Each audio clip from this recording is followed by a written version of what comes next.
a few.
Your Excellencies, ladies and gentlemen, the President of the Republic of Latvia, Mr. Edgars Rinkēvičs.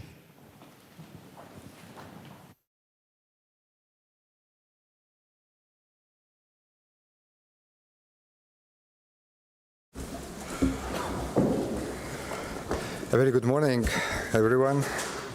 Dear ladies and gentlemen, ministers, state auditors, friends, let me first of all begin by thanking our foreign guests who have traveled to Riga to take part in the Artificial Intelligence Forum.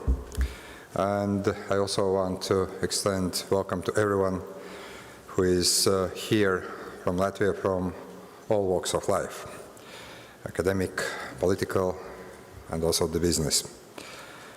I think that it's fair to say that we hear about artificial intelligence everywhere. And while the world is racing to develop artificial general intelligence, the existing tools are already transforming our lives. But as we have noted recently, this new technology brings also new risks, particularly new risks to our democracies. Our information space is already loaded with disinformation, deepfakes, as well as manipulated content. Other risks come from outside actors who want to reshape the world order. Poisoning AI training data with propaganda is becoming a tool to expand global malign influence. Therefore, we must ensure that AI is not only ethical, transparent, but also it is accountable. We also must protect our societies from misuse, cyber attacks, as well as AI-driven propaganda. Artificial intelligence also brings uncertainty, and we see that in market reactions. Therefore, we also must focus on AI tools with real human value. After this quite dramatic introduction, I probably want to turn to a bit more optimistic view. So despite those risks and unknowns, I'm very confident that AI can also improve our lives in a meaningful and positive way. It offers real opportunities. It offers to improve and to make better our public services, including healthcare and education. Also, it's a tool to strengthen security, to search for more sustainable ways of living. And that's why Latvia must act, too. We must act with ambition and focus. This year we established the National AI Center. It includes an AI sandbox that will allow companies and researchers to test new solutions safely and quickly. We are also updating our national artificial intelligence strategy. It is clear that Latvia cannot compete with major powers in all areas of AI, but we can find, and we are doing that, we can find and we must find the global niches where we can. 3 panels of this forum reflect the sectors where Latvia has potential: defense, digital government, and education. From each discussion, I hope we can identify actionable opportunities where Latvia can apply or develop artificial intelligence technologies. Rising hybrid threats, including drones, cyber risks, and election interference, demand AI-enabled solutions. Latvia fully recognizes the role we have in protecting the eastern border with Russia and Belarus. That is also NATO's and the EU's external border. Lessons learned from Ukraine's self-defense against Russia's aggression is essential to continuously adapt to the fast-changing technological landscape. In defense and security, Latvian companies are accepting these challenges and building innovations that contribute to our own and Europe's collective security. That is also home to the NATO Strategic Communications Center of Excellence, as it has been written here, that has opened a new AI laboratory advancing NATO's aging cognitive warfare domain. By working together, we can further deepen our expertise in safeguarding our territory and also information space. In digital governance, Latvia can be a leader in smart regulation and advanced public services.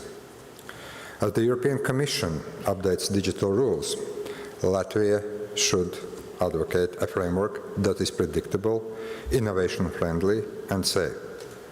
With high-quality public data and our strong digital culture, we can build services that reduce bureaucracy and empower citizens. And as a small state, Latvia has a unique role in developing AI for smaller linguistic communities. Our company Tilde has already shown this leadership with the Tilde Open European Language Model. Let me finally turn to education. When I visited Babītas High School last week, I saw young people who approach technology not only with confusion, and actually they are not confused anymore, teachers are, but they are also approaching that with curiosity. That mindset is our greatest asset.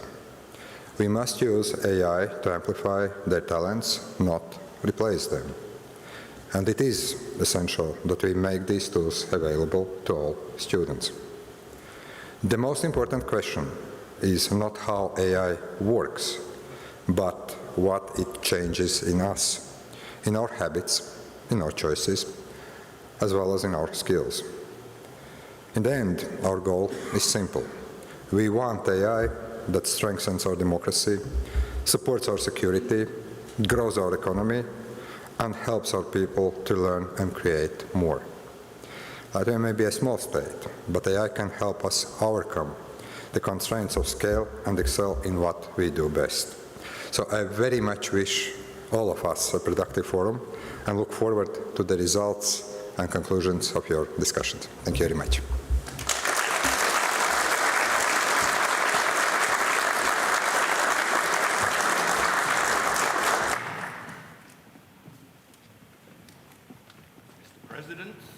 Your Excellencies, ladies and gentlemen, I am Daunis Auers, a member of the Competitiveness Council, and I will be your moderator today, guiding you through the day, hoping to keep things on track and on time. And so far, I think we can all agree, I've done a splendid job. We are on time at the moment. I'll also be introducing our two keynote speakers, and we also have some great panelists from Latvia and around the world to talk about these very important and contemporary AI issues. And so without further ado, I'd like to introduce our first keynote speaker, Kevin Luca Zandermann, who's a graduate of history and art history from the University of Cambridge. He's the author and co-author of a number of notable and actually high-impact reports on artificial intelligence, including one earlier this year that got the music industry in the UK very, very excited indeed, because it talked about fundamentally revising copyright laws, which are very important, obviously, to music, culture, and so on. And perhaps Kevin will touch on this. He is the manager of tech and geopolitics at the Tony Blair Institute for Global Change. And Kevin, the floor is yours.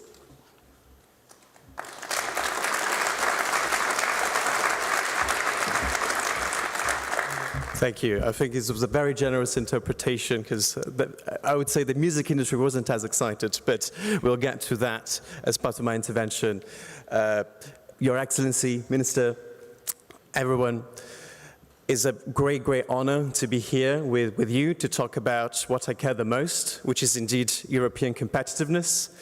I have had dinner with several members of the Competitiveness Council, and it is indeed a tragedy because we agree on everything. So I hope I will be able to offer some novel solutions, but I will concentrate mostly on the framing and on setting the scene for what I hope is going to be a very interesting discussion. Firstly, I'm going to start on where are we now? What is the status quo of Europe? Well, at the moment, it's looking pretty challenging. We've had, firstly, existential threat. 7 of our 8 technologies that are vital for our security and our competitiveness are led by other realities, such as the US and China. 240 technology firms worth more than 10 billion are in the US versus only 14 in Europe. 45% are the de facto tariffs on manufactured goods that are caused by internal EU regulatory barriers, quite comparable to the very frowned upon Trump tariffs that we are discussing. And in terms of, instead, on an up note, European strengths, we've got 6 of the top 10 startup ecosystems of the world. We are also stuck in a middle technology trap. If we see a study from the Oxford Internet Institute, we see that the average age of most European countries is not comparable to the US ones. Most of our leading firms are, to be blunt, very old.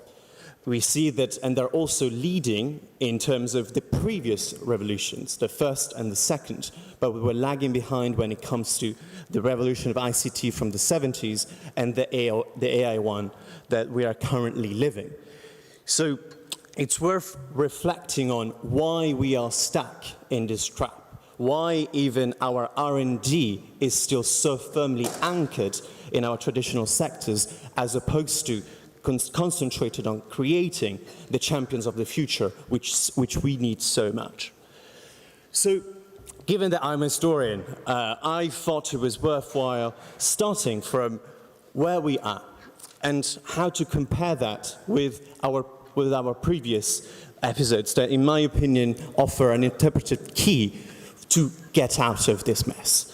I think in many ways, we are living a European-wide tech Katokambrisis.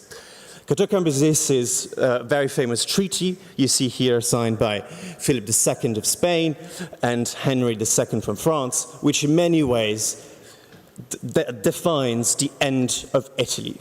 Why? Because the Renaissance is often portrayed as this incredible period of discovery and cultural flourishing for Italy, but it hides a tragedy, the fact that all of this wealth, all of this, I mean, if we think about universities, leading universities, a wealthy country, wasn't able to translate itself into power. Why? Because of scale. Because, of course, as France, Spain, and England become nation states, Italy remains divided. And obviously the prophet that completely understands this is indeed Machiavelli.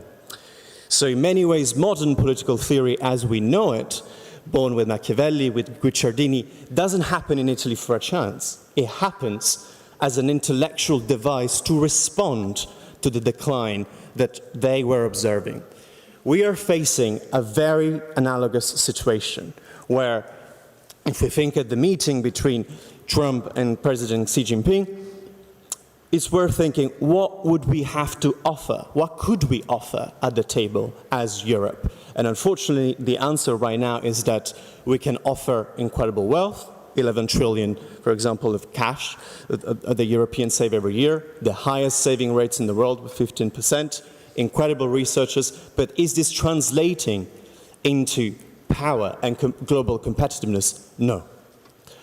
So, to reverse the course, we must address, firstly, our outlook on innovation and then the problem of scale. And indeed, I will be focusing on copyright because I think it's exemplary in understanding the trade-offs that we are not clarifying in the name of social innovation, in the name of innovation as a social good, most importantly. So we know that the question for copyright is essential for AI training. We know that large language models need indeed large-scale scraping from the internet of public available data. Now, this is very controversial from a copyright point of view in terms of whether this is lawful or not. There's been a lot of lobbying from the creative industries in this regard for advocating that this is not lawful and this doesn't respect the rights holders' preferences.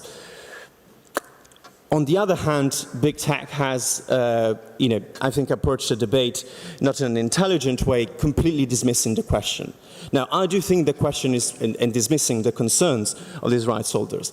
I think this debate is exemplary in defining what is going wrong. And to do that and to explain, I will go back to the 19th century to see how we approached it in the 19th century. So, and I will compare it to the daguerreotype, and I will offer an innovation blueprint, which I think is very relevant for how we can reverse the course. So, the daguerreotype appears in France, in Paris, in the 19th century, and is in many ways the ancestor to photography. And we owe it to Louis Daguerre. Now, you can imagine that photography as an invention constituted an incredible threat to most artists of the time. Why? Because so much about art was indeed to offer a compelling representation of the visible. So now we have a mechanical tool that is able to do this quickly. Now, how did France at the time approach this question? Did they ban photography? Did they, to slow it down? Were they too concerned about this disruption? No. What France does, thanks to the mediation of the great Arago, the renowned astronomer that was also sitting in the French Assembly, France buys the patent rights from Louis Daguerre, offers him a nice lifelong pension to him and his heirs, and releases the patent rights so that this invention is freely available to everyone. So they decide to deliberately prioritize social innovation as a social good, as opposed to getting too distracted by the initial understanding of disruption. Now, has this killed art? No, it hasn't. What has happened instead is that it has pushed artists in completely reinvent a new form of art. What has happened is that indeed, if you see, I'm summarizing what goes on in the 19th century, we see the shift from realism with Courbet to a gradual decomposition of form. Because obviously, why do we have Impressionism? Because artists need to think, God, we need to invent something new. We need to go beyond what photography can do. So what happens is, if you see with Monet, first it's about capturing the impression, and then we take this to the extreme, inventing abstract art. So if you look at Monet in the work during his life, you very much see that the composition of forms, so he gets more and more abstract until Malevich and Kandinsky give to this operation an intellectual paradigm. So why do I think this is a blueprint? I think there's a blueprint because for three main reasons. First, because we have a state that proactively champions innovation. Okay, deciding to release the IP, realizing to reduce the scope of intellectual property to make sure that this invention is diffused. And this triggers an important creative explosion that, I can't think of anything more European than Impressionism and Paris in the 19th century. Secondly, the inventor is rewarded, okay, with Louis Daguerre receiving his nice pension. So we have an incentive that is preserved critically without monopoly. And finally, we have an effective science-politics coordination, okay, thanks to the mediation of Arago. We've got quite a few, I think, analogies, that are more modern, such as the CERN releasing the World Wide Web of Tim Berners-Lee, like the National Institute of Health Human Genome Project, and open source AI nowadays. So the ills of tech competitiveness, the first point I want to make is that they long predate the suite of digital regulations that have been passed following 2016. So we can't simply find that as the single sort of point of failure. Okay, and if you look at the Bengerman report of 1994, is already a report that talks about the issues that Europe has with tech competitiveness. And at the time they were mostly thinking of the US and Japan. So we have had a problem in this continent for a long time. Why is this the case? Well, we need to address scale.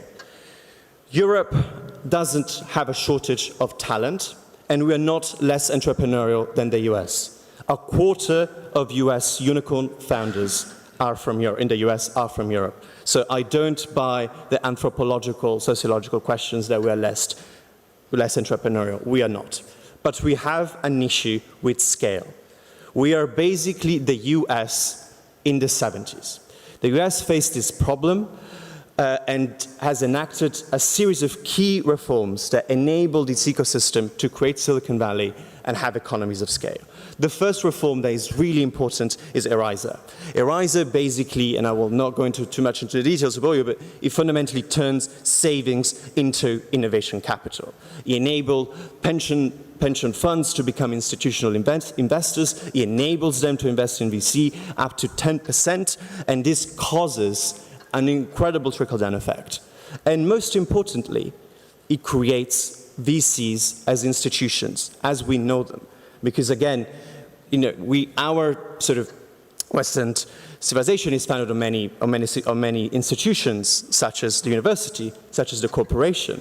Well, thanks to the reform, we have the rise of a new institution, which is the modern-day venture capital fund. So in Europe, we need to channel our savings in innovation through our pension systems. That's a critical reform which needs to happen at the member state level and needs to happen now.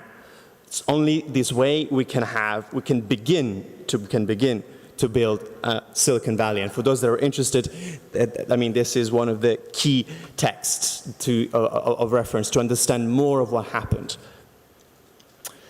The second reform, which is very, very important, is turning regulation in market scale. So we've mentioned some of the promising startups of this country. We need a level playing field between large and small states in Europe. Because at the moment, we have large states which deliberately erect barriers so to stop competition from others. But again, the US had a very, very similar issue in the 90s. Okay, until the 90s, if you were to get cross-border, you would have struggled to get cross-state investment because of different blue sky regulations. The US decided to resolve this problem in the 90s through NIMSIA and created what is in many ways a bypass route through basically reforming national securities market. And we have the possibility to do that through the 28th regime, which is currently heavily debated in Brussels. So my plea to you is to concentrate on this as a key priority for Latvia, which, as a small state, has a disproportionate interest in ensuring this level playing field. And the effect of NIMSIA were incredible. We see late-stage firms which became 4 times more likely to attract out-of-state investors, and the incredible expansion of the private offering market of the same time. And the average round size increases of 30%. So, how to reform Europe? The first thing is indeed to reform our regulations and to enable a strong digital Europe. We need to accelerate those regulatory reforms and create a harmonized and innovation-friendly market. And as I was hinting earlier, we need the 28th regime using the EU Inc. framework, because we need desperately to unlock capital and create the foundation to build the champions of the future. And the third point, which I will get more into later, is to introduce a flexicurity regime, and we'll see later why. So, on regulation, a few points to clarify. What is the European regulatory deal, in a nutshell? What we offer to the world is, very simply, we will give you more rules than others, but you will have more predictability. You will have less legal risk, in theory, less litigation.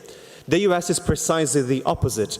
We will privilege ex post oversight, but you're going to be much more likely to be sued. So this is the foundation, in theory, of our competitive advantage.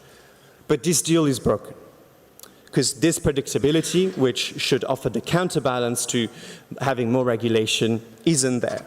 Isn't simply there because because our markets are completely fragmented, because our directives are not harmonized across states. And this is important because when we look at any regulation, including the AI Act, if you have the pleasure to look at the impact assessment for 2020 of the AI Act, a key reasons that justifies its entry in place is indeed harmonizing the European market and preventing that different national frameworks will fragment our market. But we know, and a lot of you will see, I've seen this very much quoted diagram from the IMF. We know that the internal barrier for services in particular are equivalent to 110%.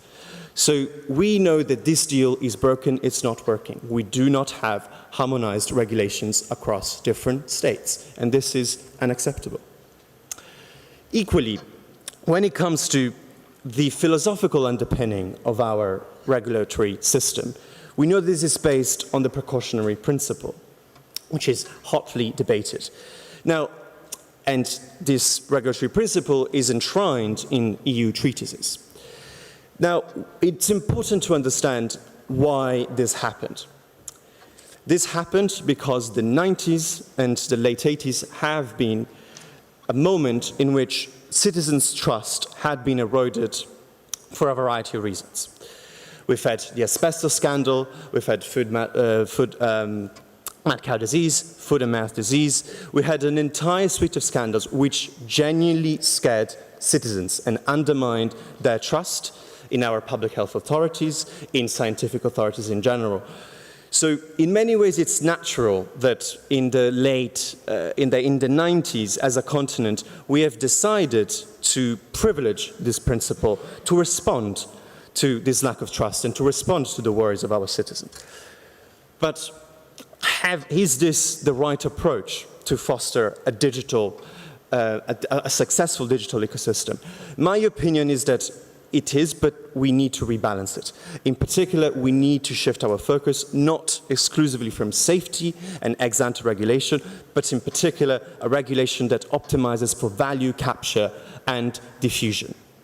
We need to leverage our market access to enforce openness. It's our key bargaining tool, and we need to be much more deliberate and much more aggressive about this. Okay, this is what we see here is a regulatory agenda that, for example, has been proposed by Luis Garicano as part of there's a prominent MEP and teaches a LSE.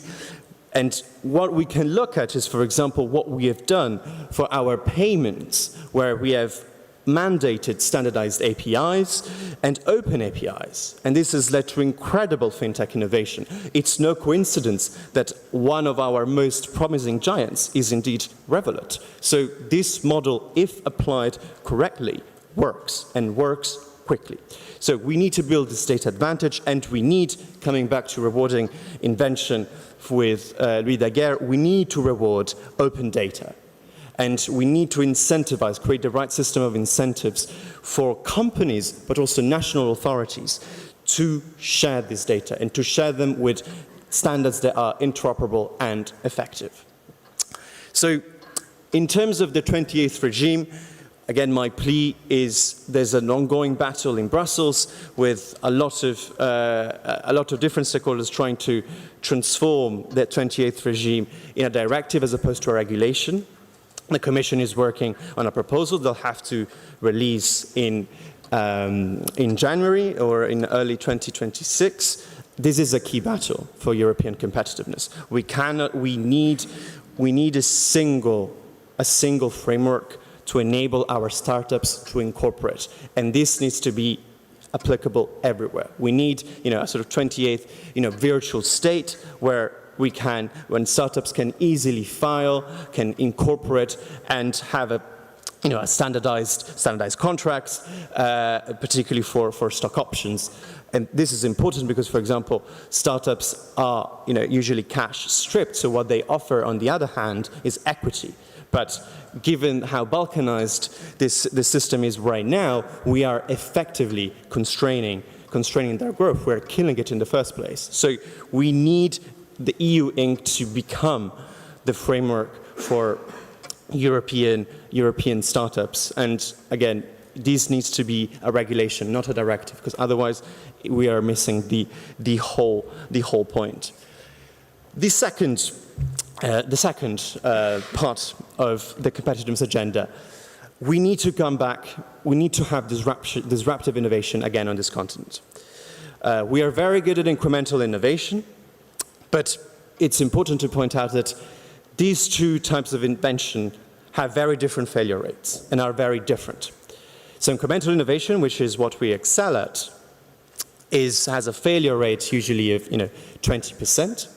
So which means that the cost of failure linked to it is less significant. Disruptive innovation is much higher. We do not have an incredible amount of reliable estimates, but we can approximately model it around the 70–80% interval.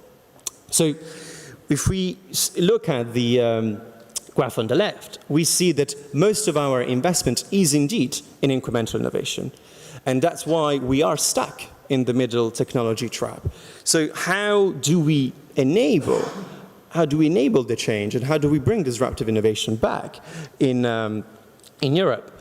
One of the contributors to our report, Olivier Coste, has worked a lot on this problem, has just published an important working paper for the Commission, and fundamentally looks at the potential of introducing a flexicurity model similar to the one of Denmark to basically radically transform this landscape.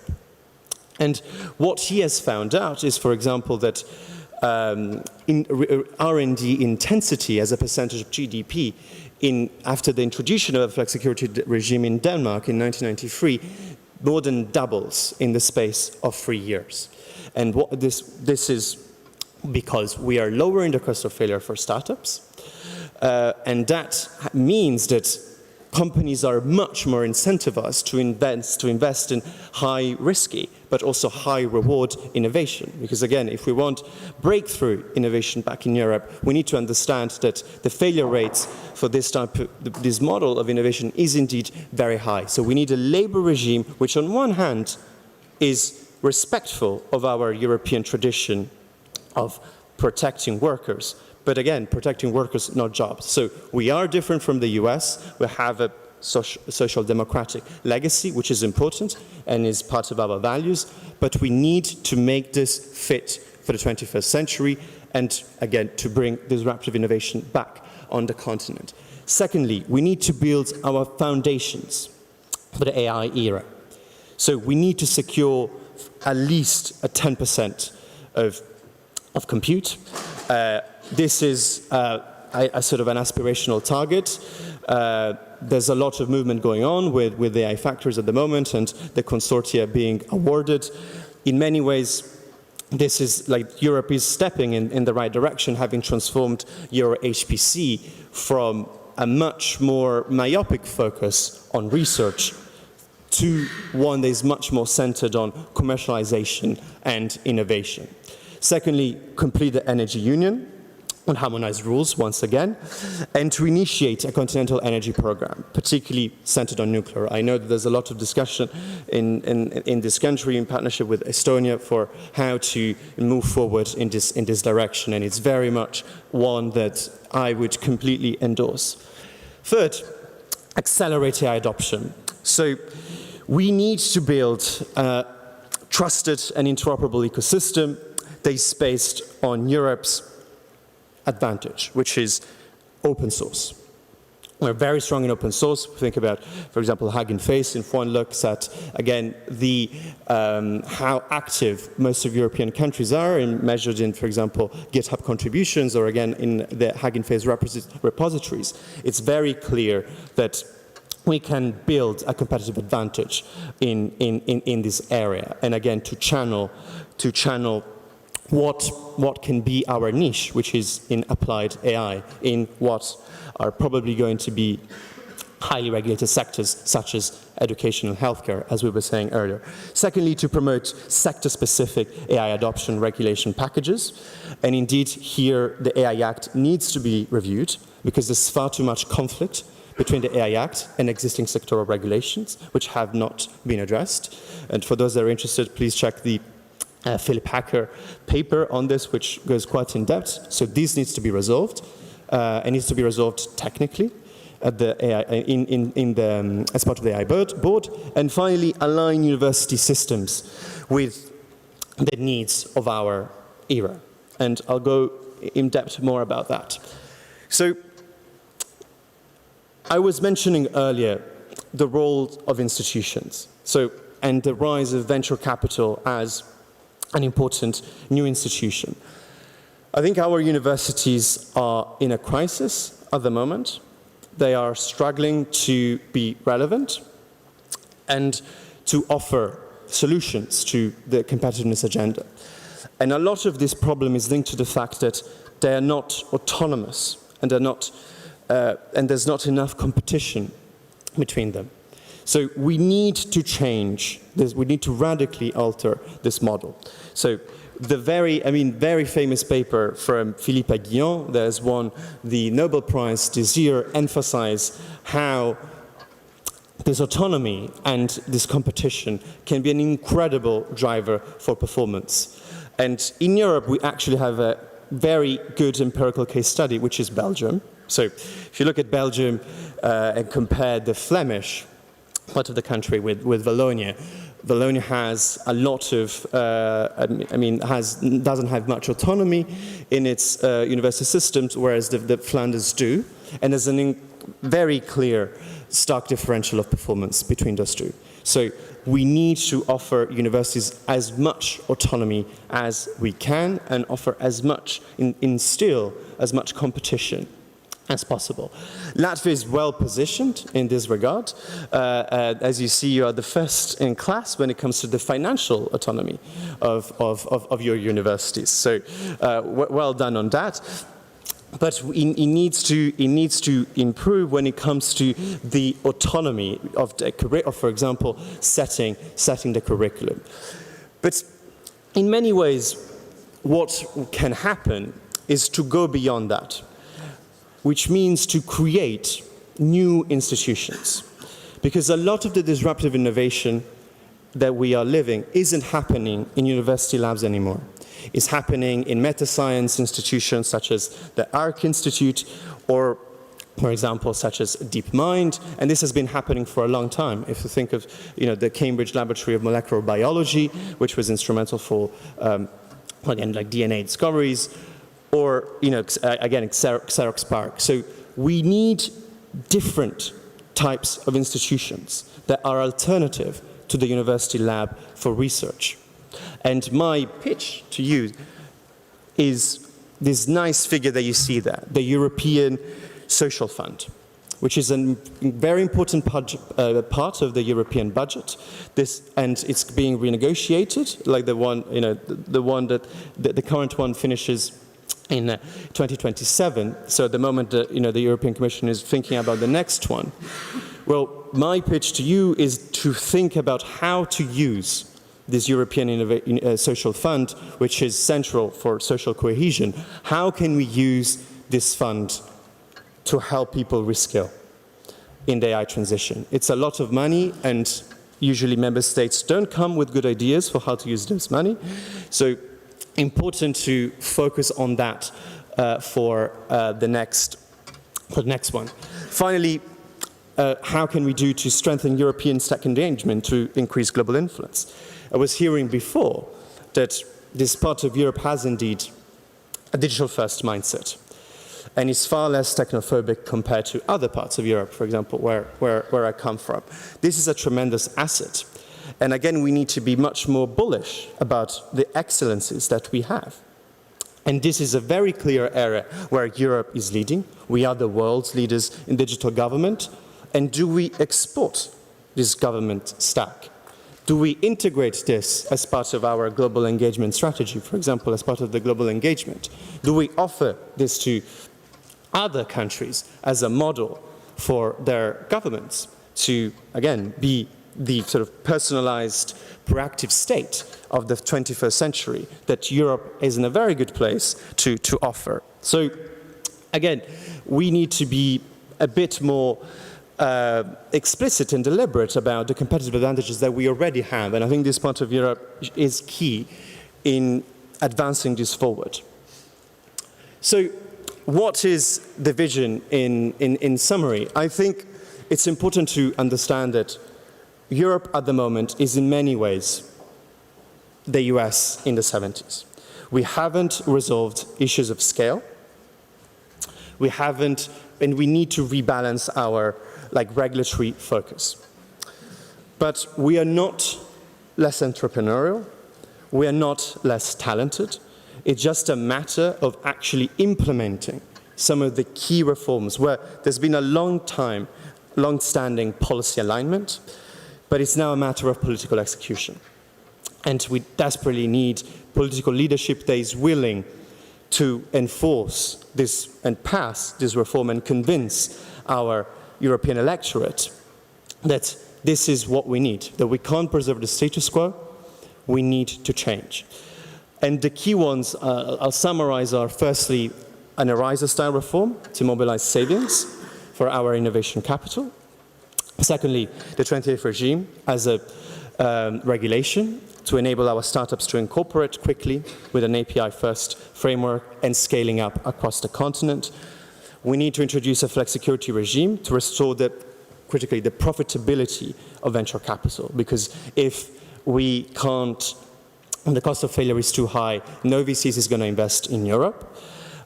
Olivier, who's authored that part of the report, has a more cynical political pitch, which is that you could do this only for the top 10% of earners, so that it may be more politically viable to just apply this framework to the top percent of earners, as opposed to a sort of blanket reform. So that may be an option.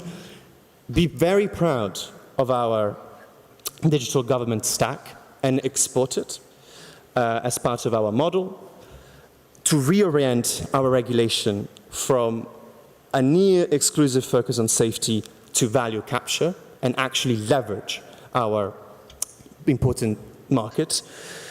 And this is with the idea that we can effectively catalyze AI diffusion. Finally, reforming university governances, giving them as much autonomy, instilling as much competition as possible, leveraging the next European Social Fund to enable AI reskilling.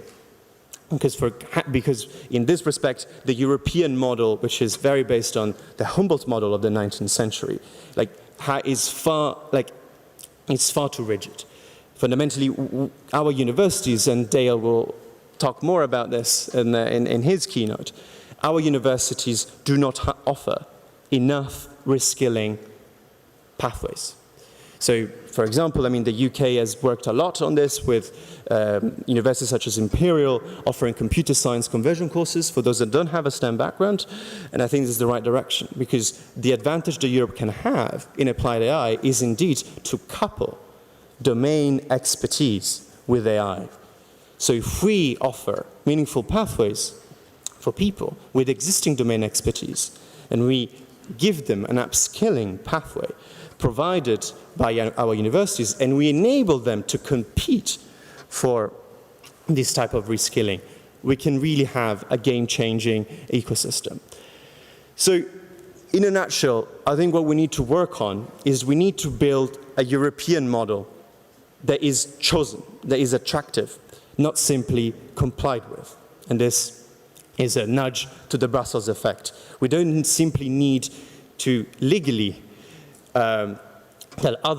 force others to follow our model. We need to be attractive for that. And I thought I would end this with a thinker that has been very important for me, which is Isaiah Berlin, that is indeed born in this very city, which is about freedom. So freedom is not merely the absence of coercion, but the presence of possibility.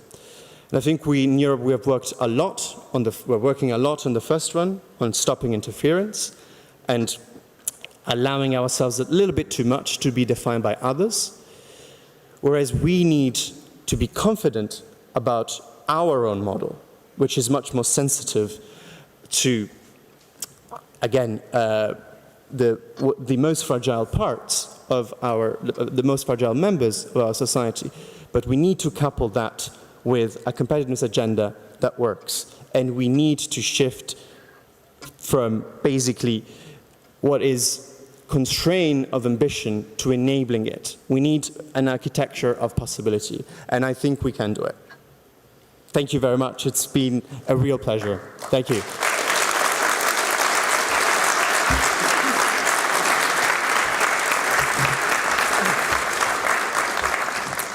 Okay, thank you, Kevin, for this splendid keynote. There's actually echoes of the keynote we had last year from a Danish scholar who touched on many of these themes when addressing competitiveness more broadly, especially the lack of capital in Europe, which was holding us back, and also the seeming inability to simplify rules and really utilize a single market. So thank you for that. But now I hand over moderation duties to my colleague Kristīne Berziņa, yet another Cambridge, also Yale graduate. Kristīne is a fellow member of the Competitiveness Council, but her day job is across the pond in Washington, D.C., where she's a senior fellow at the German Marshall Fund on U.S. defense and transatlantic security. And so, Kristīne, I now hand over to you to introduce your panel.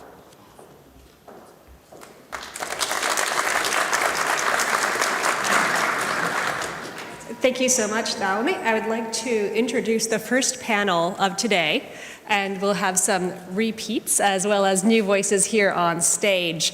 Could I please have the first panelist come on stage? Kevin, please return to continue the conversation. Please right here. Then we'd like Jānis Sārts, the director of the NATO's Strategic Communications Center of Excellence here in Riga. We would like to invite Larysa Visengeriyeva, who is the CEO and co-founder of Women in Tech. And we would like Cezara Painat to please come onto stage. Cezara is the Government Affairs and Public Policy Manager at Google.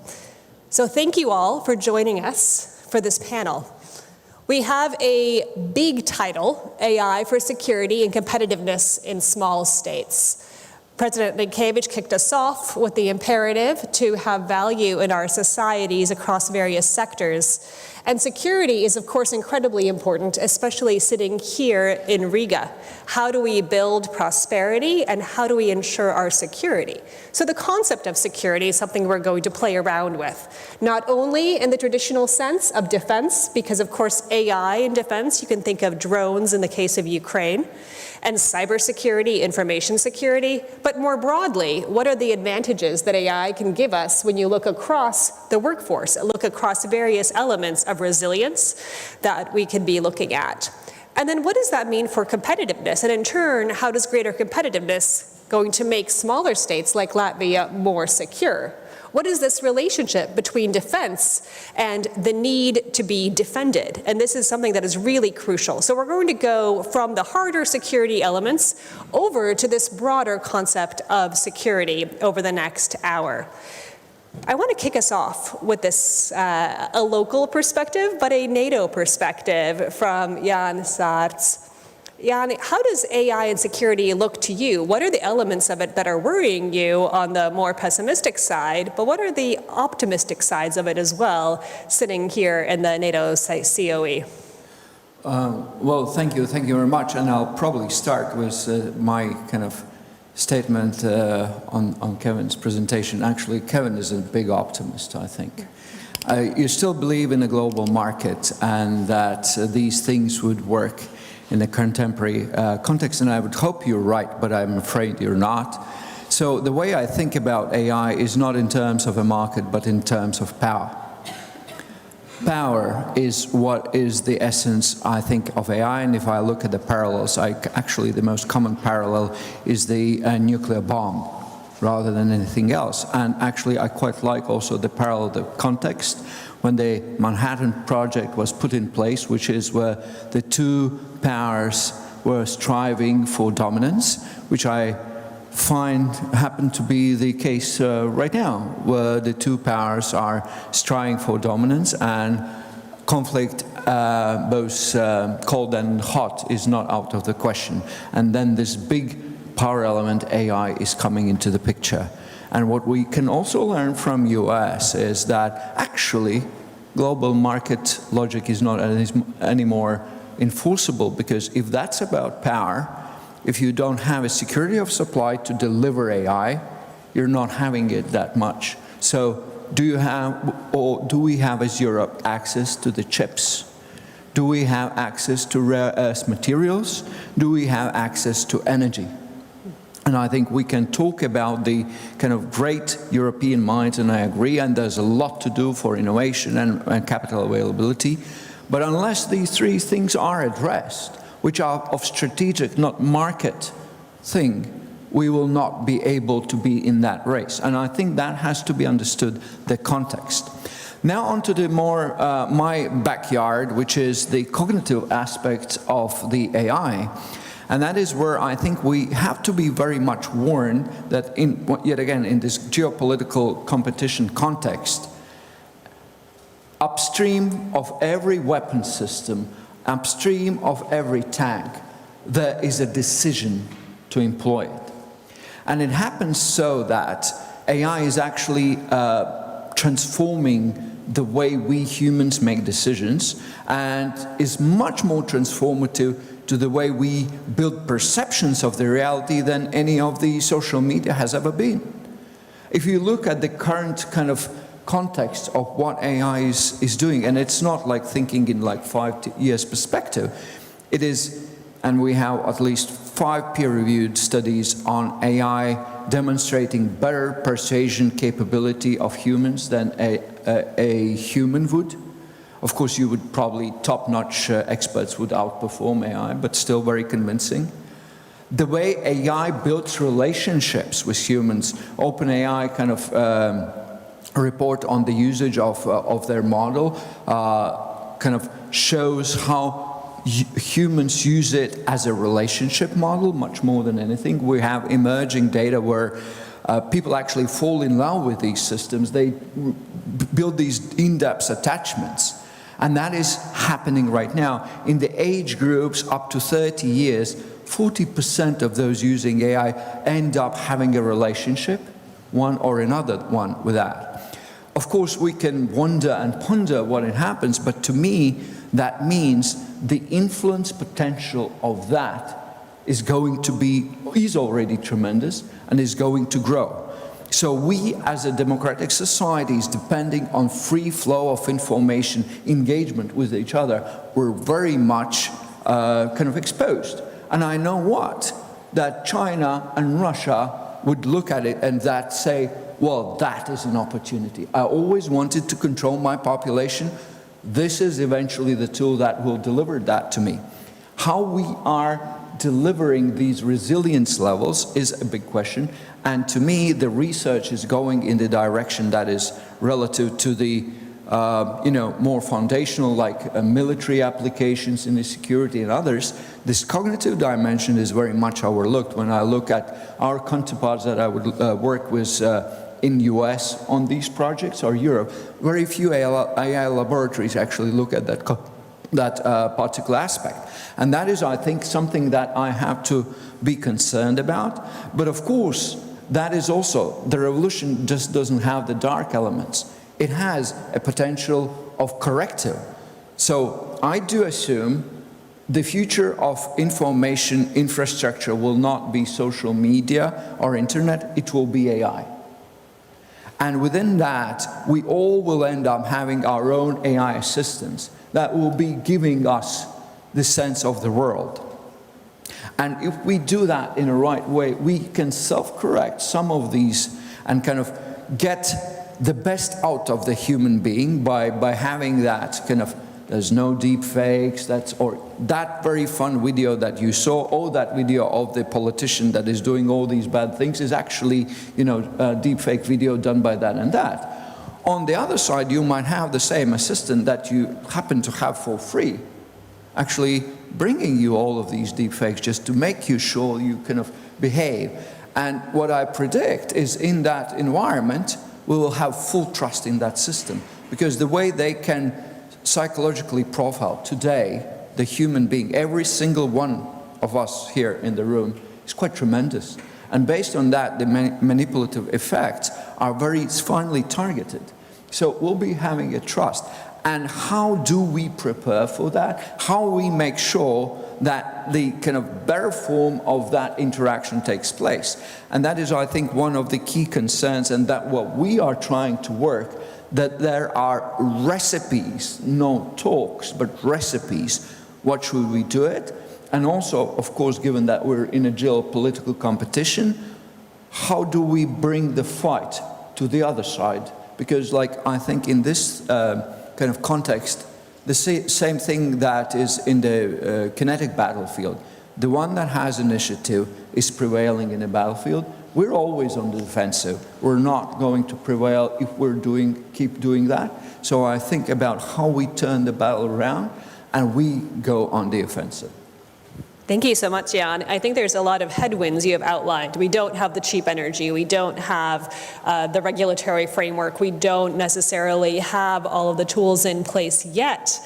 But maybe there are other examples of places where the cards are not excellent, but that are doing many wonderful things. And Larysa, you are coming to us from a Ukrainian perspective and with the Ukrainian models and examples of how AI matters. Could you talk to us about what does AI and security mean on the battlefield in Ukraine? What are the concrete things that AI can help deliver Ukrainians that we here in Latvia can learn from?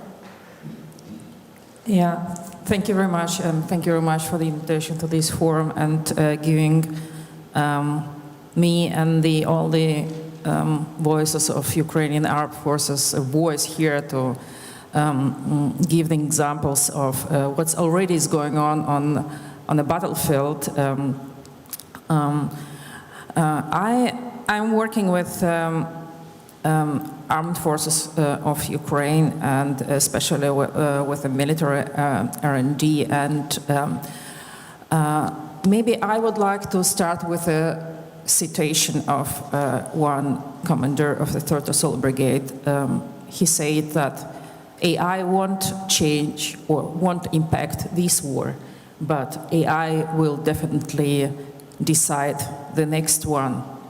So, and you can imply here a lot of things, basically, that first of all, the usage of AI methods, tools, algorithms right now are on a very infrastructural level, meaning what's going on right now is the Ukrainian armed forces are building the foundation for the AI as a whole. So right now, what they are doing concretely is they are collecting data. They are preparing their infrastructure, informational infrastructure, data infrastructure for building AI models to support Ukrainian armed forces on a systematic way, on a sustainable way. So, because right now everything is happening quite chaotic. And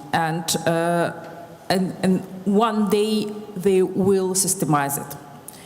But for now, it's mainly data fusion because of the change dynamic of the warfare, and basically a lot of wars happening in the smartphone. So we are collecting data from many resources. It may be drone footage, it may be text, it may be chatbots or acoustic signals, and to bring our streams of information to get the situational awareness picture. So we need mature data fusion methods. So, and a lot of AI efforts is being on a data engineering side and data fusion side. So we are not talking about autonomous weapons. No one. Basically, mainly the usage of AI models or AI is just to reduce the cognitive load of our soldiers. That's it. And support our commanders to make the decision. But a lot of humans are involved into the, I would say this like in military terms, a kill chain. Human is involved in making decision, but AI is helping to make this decision. And if providing additional analytical resources, providing a better sense of what you need to be doing and where, that is clearly a Ukraine-specific and battlefield-specific task.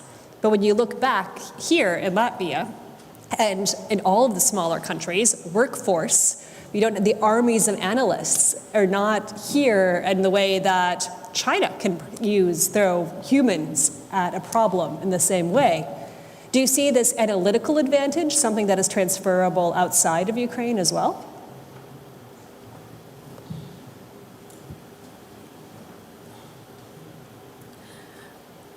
What I think is we should start thinking asymmetrically and like start with the resources what we have. So we can definitely learn from China, Russia, and whoever, but we need to start thinking from the resources what we have and go from there. We'll get to more specifics of what to do after we have analyzed and admired the problem a bit. But Kevin, I'm going to go back to you. So you're going to pivot a little bit from a battlefield reality to a geoeconomic reality, which is going to be important here too. Specifically here, specifically in a smaller state context, what is going to be important for having security implications, positive ones? How do you improve security looking at the problems you're looking at with AI? Yeah, I mean, I'll respond to you on the power question. I completely agree, and I mean that's why I started with the presentation with the bilat between China and the US, because when I saw that, I thought, if let's say Ursula von der Leyen was there, what would we have on the table as Europeans? And when it comes to technology, it's very fair to say that there's not much there. I mean, there is, but in terms of scale, there's not much there. But at the same time, I think if we look at the history of AI, it's also true that we can't just think in terms of fixed paradigms. Things change all the time. I mean, the very exit of the AI winter that we've seen in the last decade is due to what is in many ways a serendipitous discovery. We have discovered that GPUs weren't just good for video games, but that could be used much more powerfully for other, for basically to trigger a general purpose technology and the fourth industrial revolution. So my point there was more about, to answer your question, is what is great about AI is that we do not know, that we can't think in fixed paradigms, and we need to embrace this mentality. As I was in London when Artur Mensch, for example, spoke about this, and he said, we need to think in terms of a generational challenge.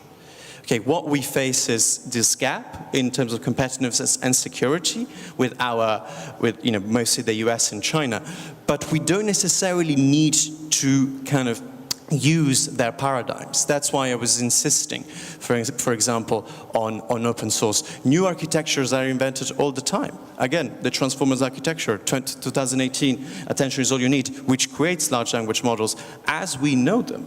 Well, all of that didn't exist before 2018.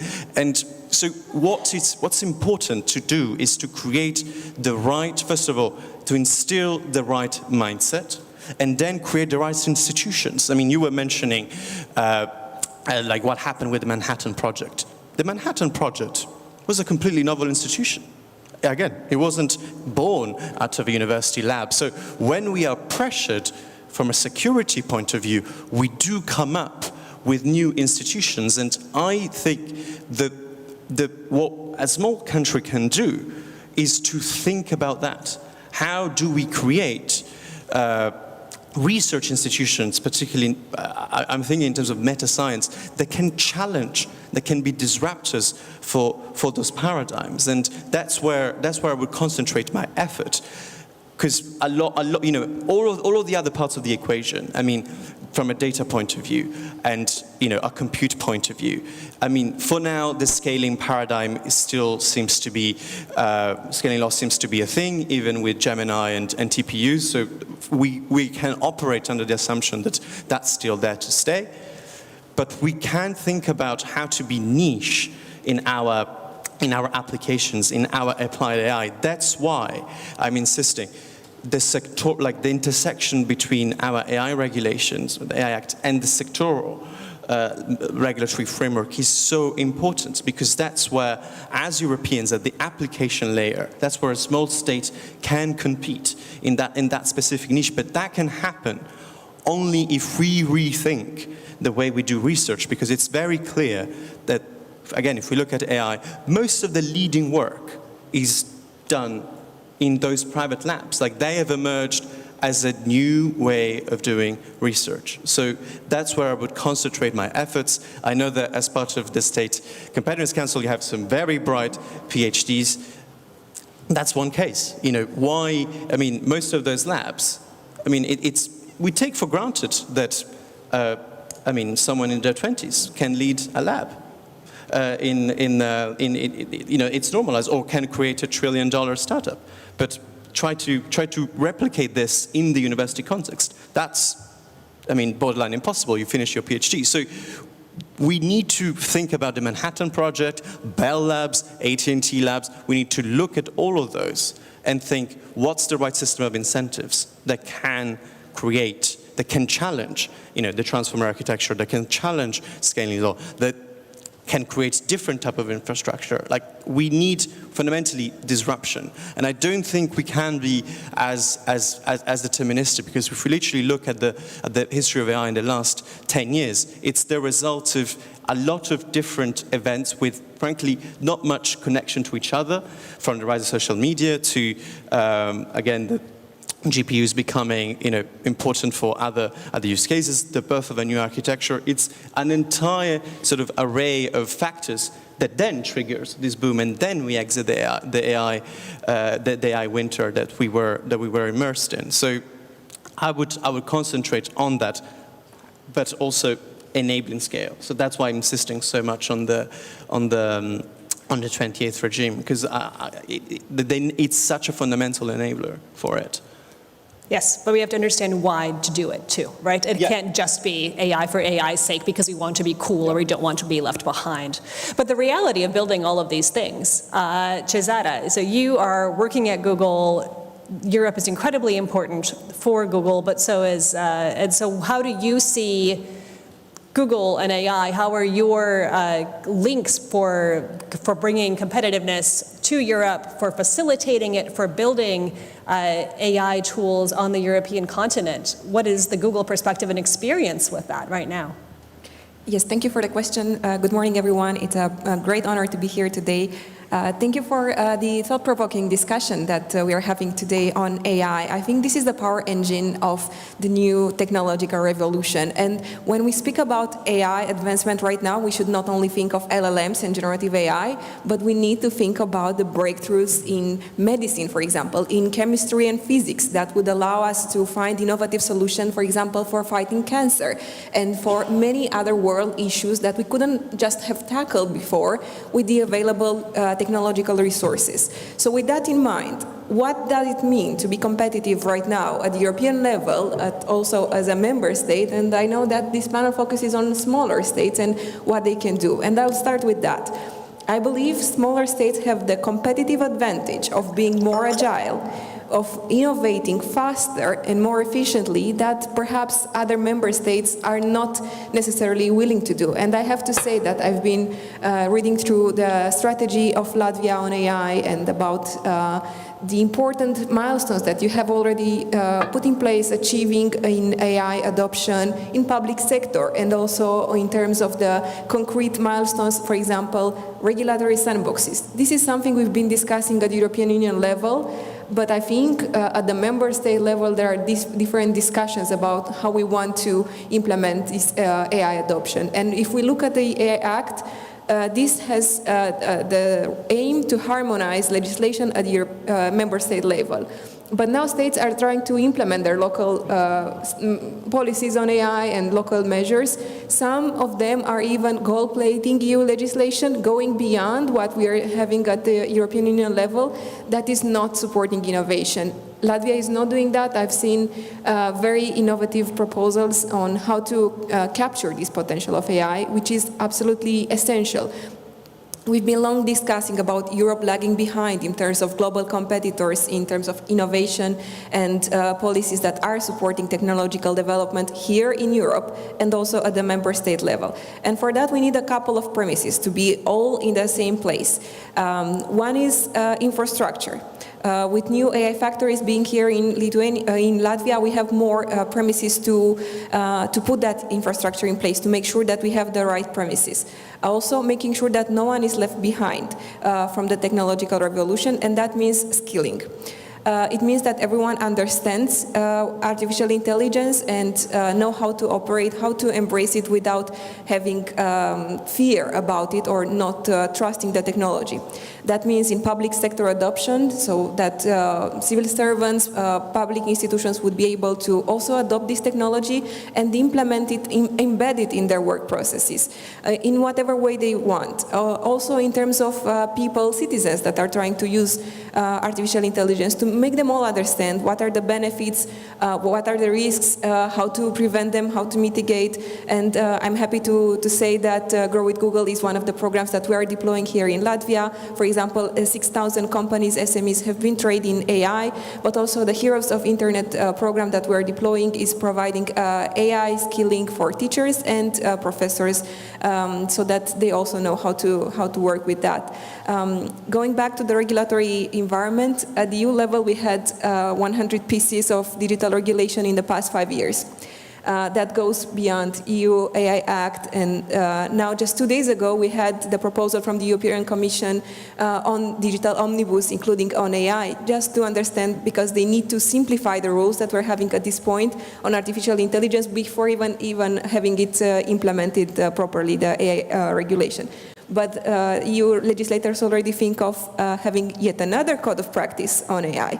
I think we need to carefully measure the ambitions with the practical measures that we are putting in place. And for that, the recommendation would be to look at those who innovate. For example, in case you've seen the US AI Action Plan or the UK AI Action Plan, Latvia could develop their own AI action plan targeted at their core needs, infrastructure, skills development, HPCs, computing power, and whatever else is needed for them, for the country to capture the AI potential and to make sure that the state is competitive. And as we discussed for the role of this panel about smaller states and what they can achieve, I will re-emphasize how agile the state could be and implement local measures that are supporting innovation more than at the European Union level. And perhaps I would also encourage Latvia to have a vocal role at EU level in supporting further measures on technological adoption and deployment in member states, because it is so much important that we have also one voice in Brussels and then going back locally to make it work. So getting the regulatory environment right is incredibly important. How do you have the incentives right? How do you remove barriers to this innovation? But again, to what end? It's of course important to have AI skills and know it's important, but how does it deliver security in practice? And for Google, you are an important player also in Ukraine. How do you see the role of AI tools in the assistance you're able to provide Ukraine? How do you make this not just about big policies and bodies of legislation in Brussels, but something that matters to public administration, something that matters to critical infrastructure? Could you give us a little bit of details on that? Yes, surely. So we've been supporting Ukraine from day one when the war broke out, but I would say that we generally have AI solutions in place that are mitigating cyber threats. So for example, it can help with incident detection, early stage, but also it can help with threat intelligence analysis, monitoring, real-time understanding of the threats and possible mitigation. So AI is a power tool now to understand what we're fighting, how to prevent it. For example, in terms of cybersecurity support, public authorities are able to get a solution that Google is offering free of charge that is protecting the vulnerable entities against DDoS attacks. This is something we've deployed in Ukraine, but also in other member states because the availability of the resource is public, so they can be protected against such cyber threats. We also have threat analysis group that is providing data on the cyber mitigations that we have proactively put in place, and this is publicly announced on a quarterly basis, and we provide the information about the threat intelligence that we found, how we actioned on, for example, on malign interference, on threats to elections, or anything that is regarding to disruption in the free democratic processes. These are just some examples, and I think AI can be a very good complement to cybersecurity mechanisms to make them even more robust and secure. Thank you. And I think this level of concreteness about where does it become a value added? How does it help a public administration infrastructure? How does it help intelligence gathering and intelligence analysis? This is the kernel of advantage that we could have for AI and security right now. Not because we're going to build the most autonomous drones and leave targeting to a black box we might not understand, but how do we give our leaders, our analysts, the human element of our national security apparatus, the right tools to understand what they need to be doing right now. So this, I think, is that crux of what are the tools that are available to us right now. Yet at the same time, Jānis, you were saying that the threat perspective also increases, and just recently we've even had cyber attacks run, not with the assistance of AI, but AI implementing cyber attacks as well at a smaller scale. So yes, we can catch up. Yes, we can mitigate some of the disadvantages of having smaller workforces when it comes to threat analysis. But how quickly is the threat itself going to grow? Could you give us more of a sense of that? Well, I think that will be a race of adaptation, because if you look at the current AI, that is a generic capability, and there's just been mentioned a new model out, Gemini 3, which is kind of yet again a next step in that. But then the adaptability of the new possible kind of is like a cascade down, and whoever is first capable of adaptation has the efficiency, the speed, and scale. And the other part, if it's not adapted, it is lacking all of those components. And that is, I think, something, the way we have to consider about why we have to go for it.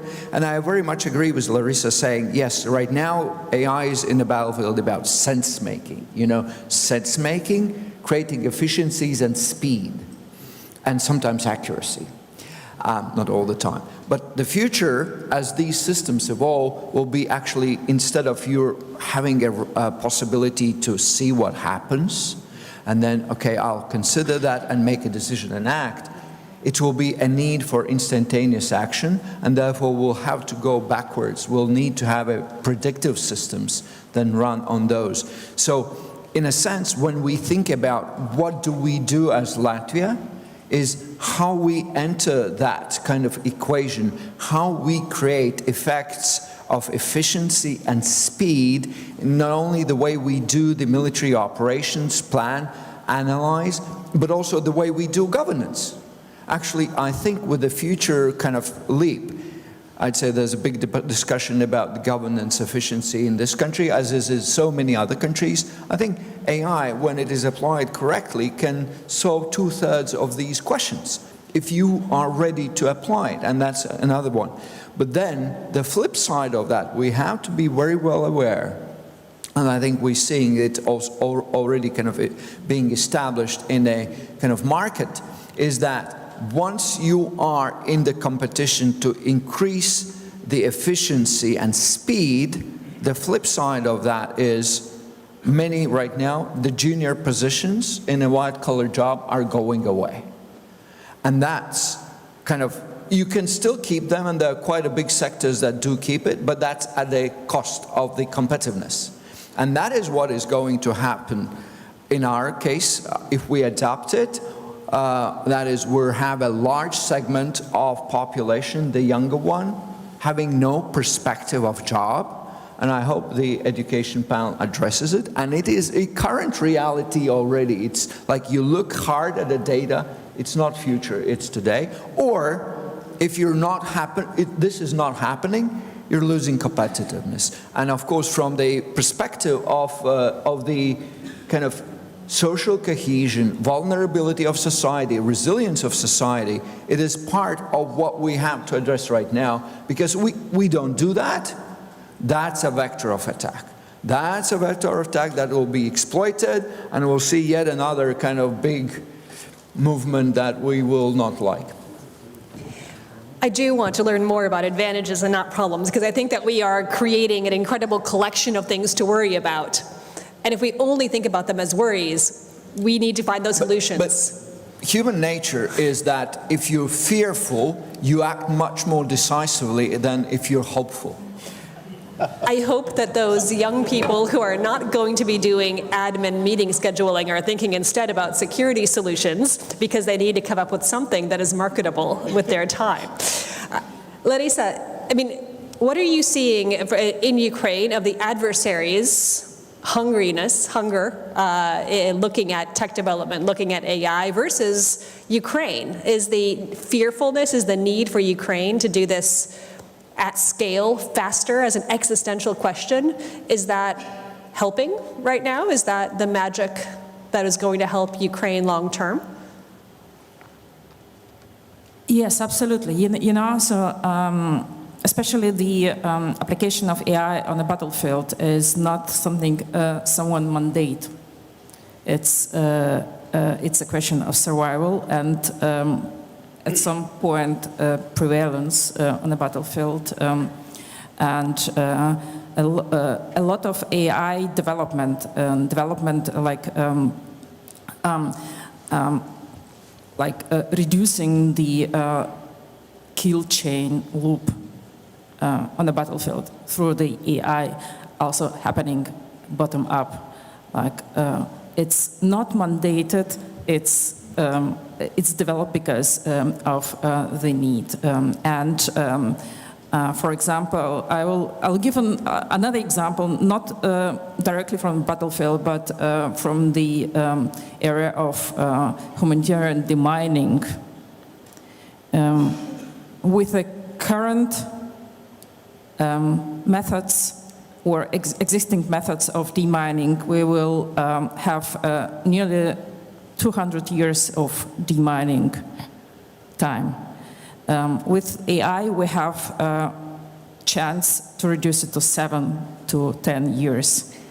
This is why demining is AI, usage in AI in humanitarian demining is such a, I would say, popular topic, because the necessity, not fear, but the necessity. I think it's very helpful. And Kevin, I want to come back to you, but on the question of not only, is Europe Is Europe feeling this necessity? But specifically, from your perspective, how much time do we have to get this right? I mean, you look back to the 1994 complaints. Europe has been saying, we're doing this wrong. We will write another report about how we're doing it wrong. We'll put out legislation that before it's implemented, as Cezara was saying, is going to have to be, again, simplified. We can do another 20 years of these cycles. I highly doubt we have 20 years.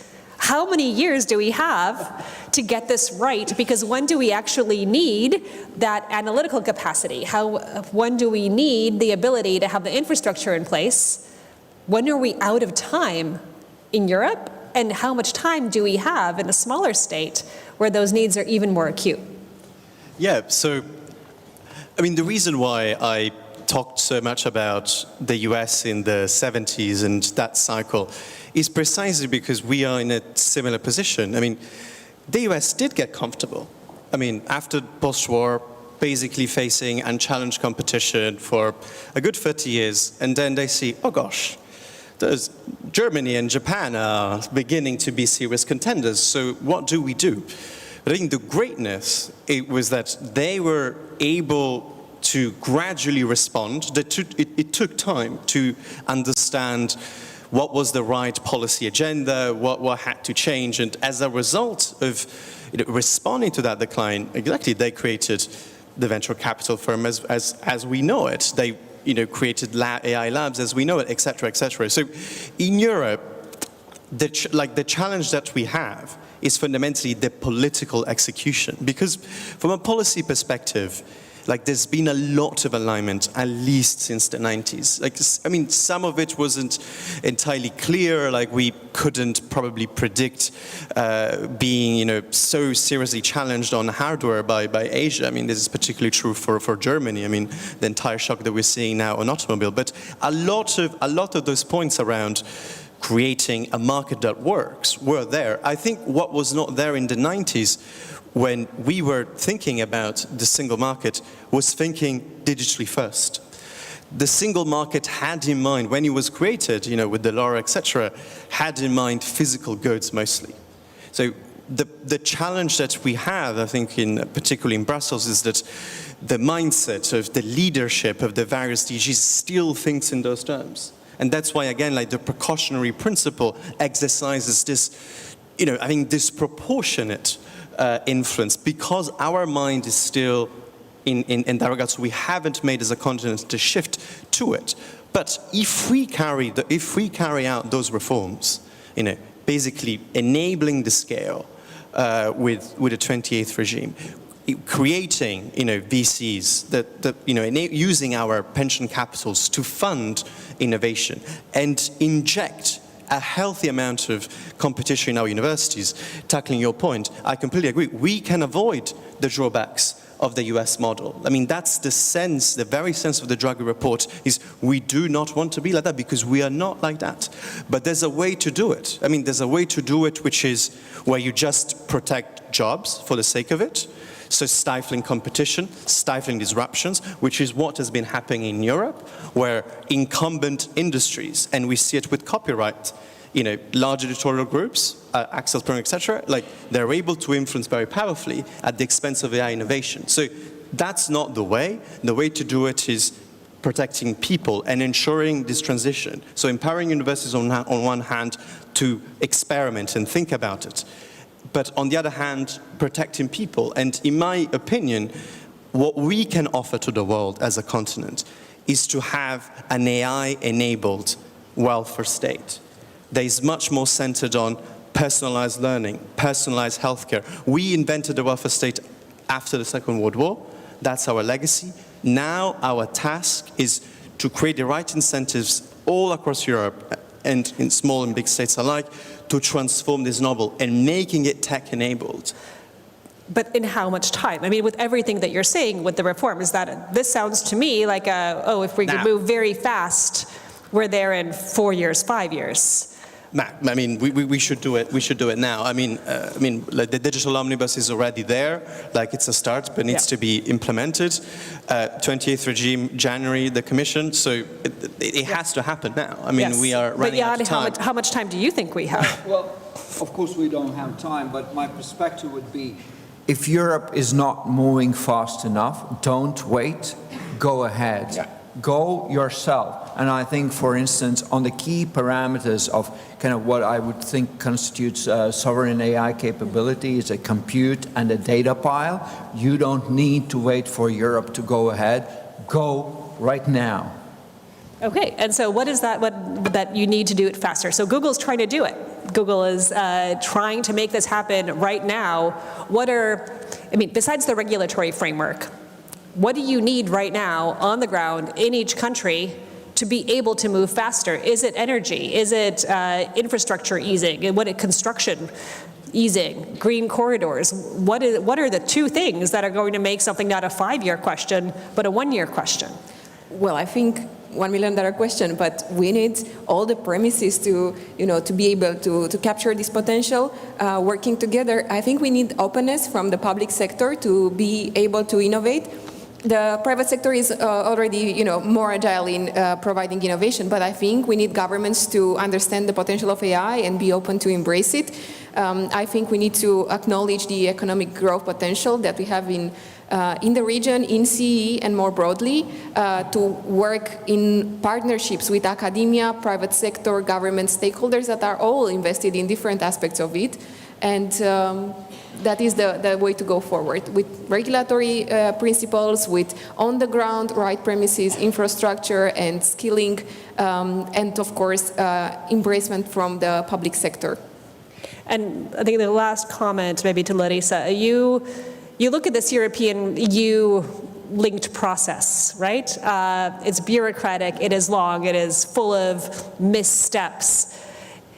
Sometimes I think Ukraine provides wake-up calls or the blunt advice that countries within Europe are a little bit too comfortable to see in front of them. If you have some advice about what to do next, could you share it here?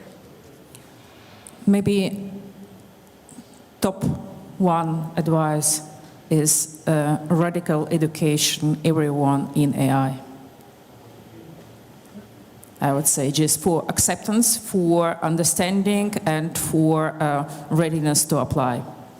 And you can apply this technology in the right way if you understand it. And this is the lesson from Ukraine. And yes, and I think we can focus on it.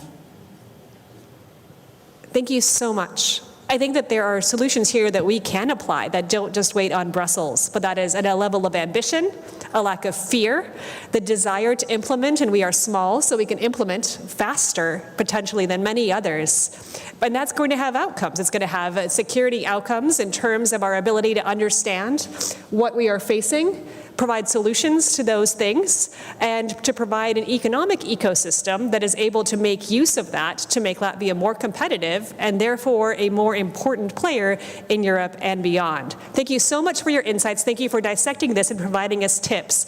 And now it's our job to implement them. So a year from now, I hope we have more success to show and not more analysis of the problem as it evolves. Thank you.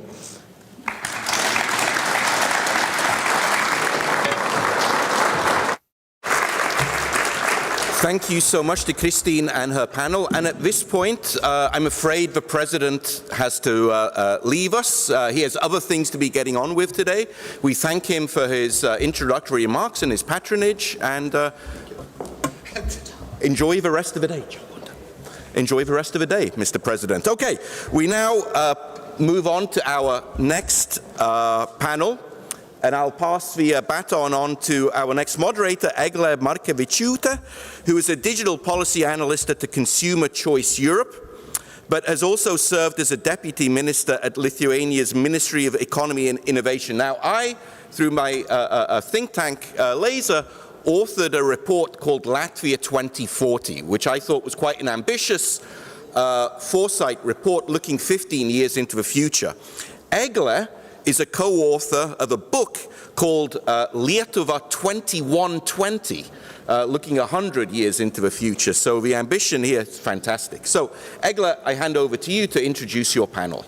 In my defense, the book was written a long time ago, prior to COVID. We published it, and 1 year later, COVID came, and all of our predictions went out of the window.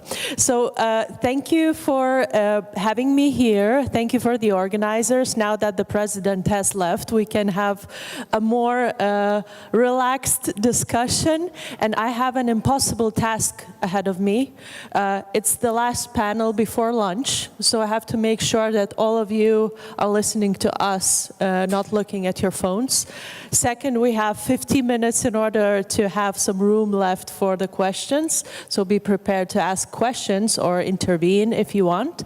And lastly, we have a great set of speakers for this panel, and we want to have it all. We want to look into French, Denmark's, and Latvian experiences in public sector in adopting AI. We want to look through the most important regulatory developments in the EU happening right now, and we want to see whether we can learn and whether we can provide any recommendations for Latvia. So without further ado, I would like to introduce you to Marion Carré, CEO at Ask Mona and author of The Moving Walkway Paradox, Resisting Intellectual Laziness in the Age of AI. Marion, please join the stage.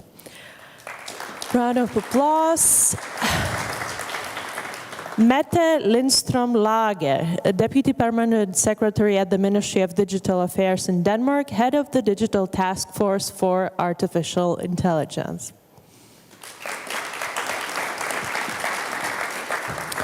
We have a gender-balanced panel today. Next up, Mr. Artūrs Vasilevskis, CEO at Tilde, board member at MILA, Latvian Association for Artificial Intelligence.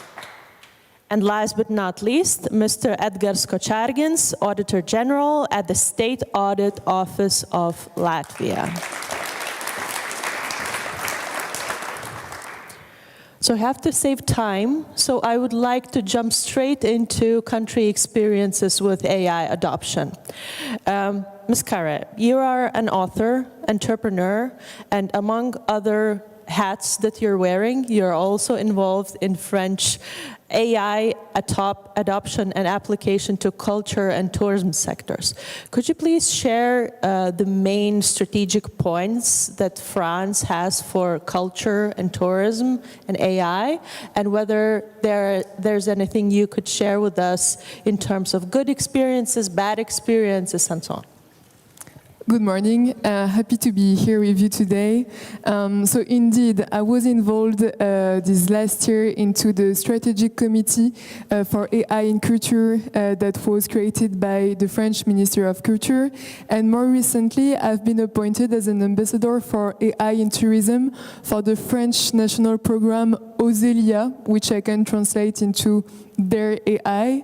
And the goal of this program is to accelerate AI adoption in small businesses, and as we have seen previously, the level of small businesses in France using AI is around 13%. So this is not very low, and this program aims to address this issue.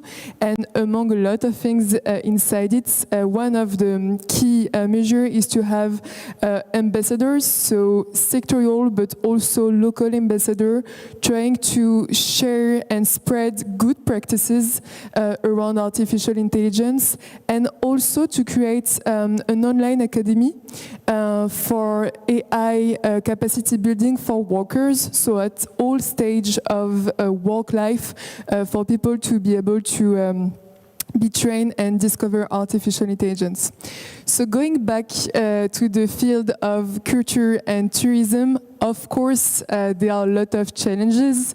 To name a few of them, there is the challenge of course, AI literacy. Few professionals are trained on how to use AI, so the result of it is either they push back and don't want to use it, or they use it in a way that doesn't deliver the full potential of AI, and sometimes it's not also the good way to use it. And And of course, there are a lot of challenges about IP rights that have been mentioned on how we compensate fairly artists when their work is used to train AI, but also the issue of revenue loss because of the competition with AI-created outputs. So these are the challenges, but I want to focus today on the opportunities because there is also a lot of interesting things to build and to invent. And so to share a few examples, one of them is about discoverability. So for example, in tourism, how you can leverage this technology so that people don't always go to the same top places, but can discover the richness of the cultural offer of a territory. Talking about culture, I also believe that AI can be a very interesting way to make cultural places more inclusive, because cultural experience sometimes can be a kind of a one-size-fits-all experience, where when we come inside a museum, we all have different backgrounds, sensitivity, knowledge, but we all have access to the same content prints on wall labels or applications or stuff like that. And sometimes you might ask yourself a question and you don't see the answer anywhere, and you might feel, okay, it's a stupid question, I shouldn't be asking that.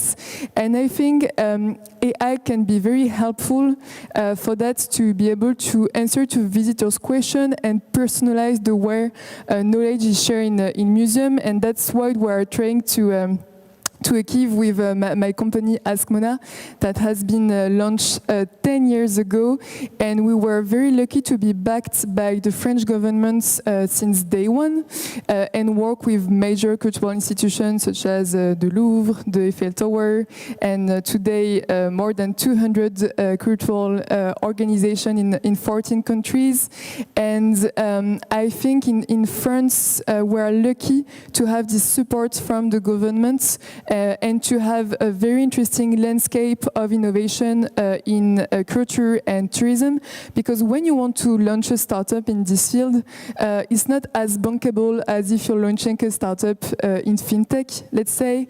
It's more difficult to get fundings from VC and stuff like that. So we're very lucky to have the support of government with initiatives such as the French Public Bank of Investment, for example.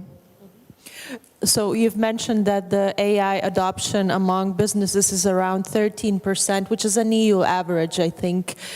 Do you have any data for AI adoption among cultural sectors representatives?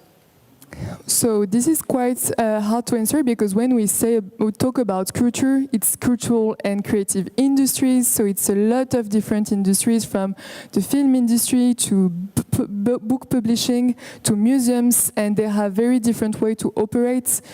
So today I won't say that I can share like a kind of global figure about it, and they are all progressing at a very different speed. Thank you. We'll get back to that.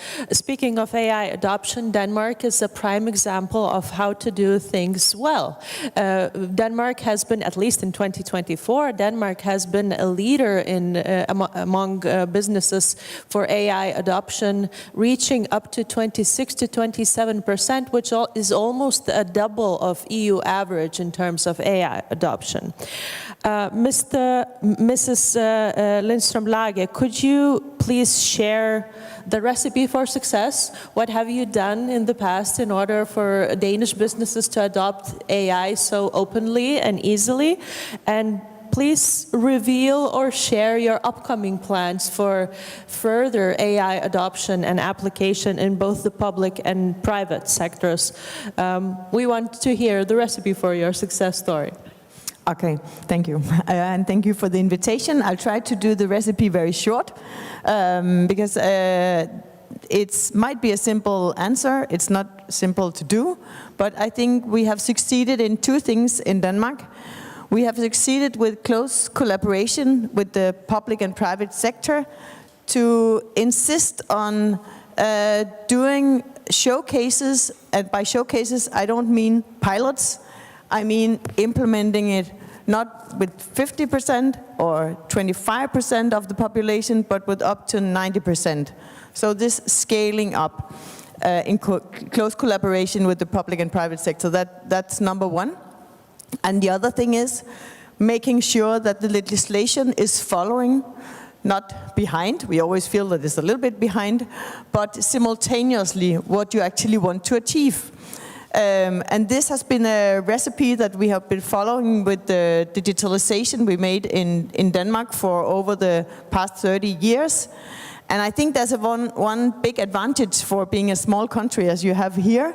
And when we get people from Germany and France or the States coming over, they say, you're so small, you know each other. And we say, yes, we do.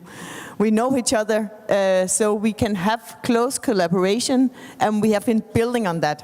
And even though it's sometimes stressful when you do all the processes to get to the showcases that you want to implement, it's worth the effort when it comes to the communication and the implementation of this. So this recipe is actually the one that we are following now when we are implementing AI.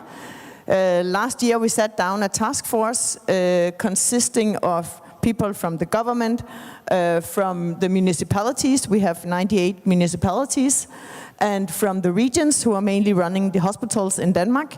They are all located by me, by my office, so I have them very close. This means that we can come up with a good suggestion of how to move forward. And right now we have put up a strategy for implementing 3 showcases. Not 10, not 50, not like we are doing 100 pilots. We've been through that state. Now we are going to implement 3 showcases in the whole of the public sector. And at the same time, we're working on the legislation. And when I ask the private sector, what are you looking for? They say exactly the same. You have to go forward as a public sector, show that you want to do this, show that you are providing the tenders and you use your muscle power to go forward, and at the same time that you are working on the legislation. So this is, in short, the recipe. How did you make sure, and how was it possible in Denmark to come up with only 3 showcases? Because in Europe, I think it's our Achilles heel. Any priority becomes a priority popuri once the general public is involved. 3 strategic priorities become 9 strategic or 27 strategic priorities. So how does it work in Denmark in public sector? Who gets to say the final call, and whether the public sector and the businesses accept the direction that either you or the leading ministry is taking? The final call is set by the government, the municipalities and the regions. And that's how we have done our joint strategies for the last 30 years. And that's a tough negotiation sometimes, and we're in the middle of it right now. But that's how we do it. And this is the process of getting there is maybe quite traditional, as you know it. We are building a pipeline. You ask the private sector, the public sector, the research institution, what is coming up, what is mature for actually taking into the market, not future ideas, but something that has a proven track record. What are the business cases? What are the benefits? So this is, I guess, a quite traditional way in coming up with the best solution.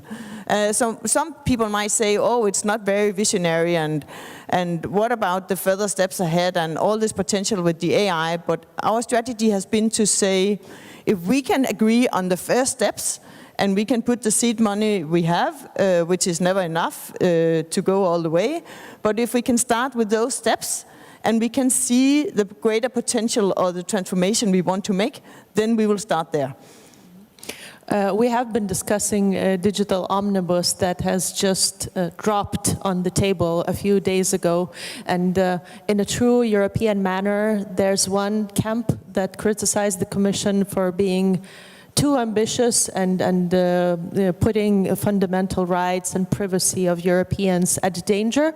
And there's another group and another camp that says that the European Commission's proposals and the digital omnibus is not ambitious enough. What is your take and what is the Danish take? You're also chairing the Council of the EU right now, so the GDPR reform or targeted GDPR reform, as we might say and repeat what the Commission says, has been on your agenda as well as Denmark. How do you see the digital omnibus? Whether it's ambitious enough, or could the digital omnibus been a little bit more ambitious? Because we know that at a political level, later in the European Parliament and other formats, it gets diluted at the end of the day. As a small country, we always like to stay in the middle. No, I think if you heard our minister, she went to Berlin on Tuesday together with France and Germany, and she says that competitiveness is very, very important for Europe. I think we can all agree about that. We all read the Draghi report, or at least heard about it. And this means that the simplification is very important for us of the rules, and the same interpretation in the market that we are dealing with. At the same time, we don't want to close our economy.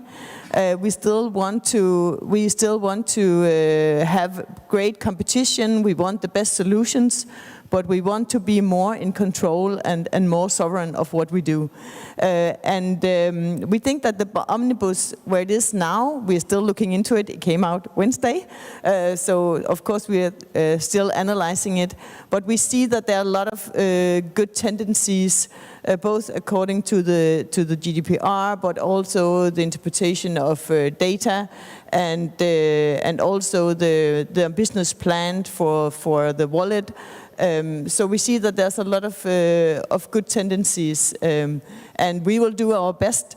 We have 1 month left as chair of for the EU Council, and we will do our best. But I think it might not be realistic that we will end this omnibus. It will go to Cyprus for the next period, because it is pretty much in the omnibus right now. So the digital fitness check will not be completed by Denmark?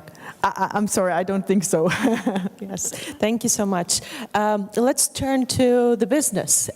Tilde was one of the few companies from our region that has been involved in Commission's implementation dialogues on data rules, for example. And Tilde is also very active in delivering AI solutions for the public sector across the region, and probably Europe-wide as well. Mr. Vasilevskis, from your point of view, how is the current AI regulatory framework helping AI adoption in both private and public sectors? And do you agree with the general direction of the digital omnibus that we have just seen dropping on the table a few days ago? And what's your take on the current framework, and how do you see it as an opportunity for your business? Do you see any blockages?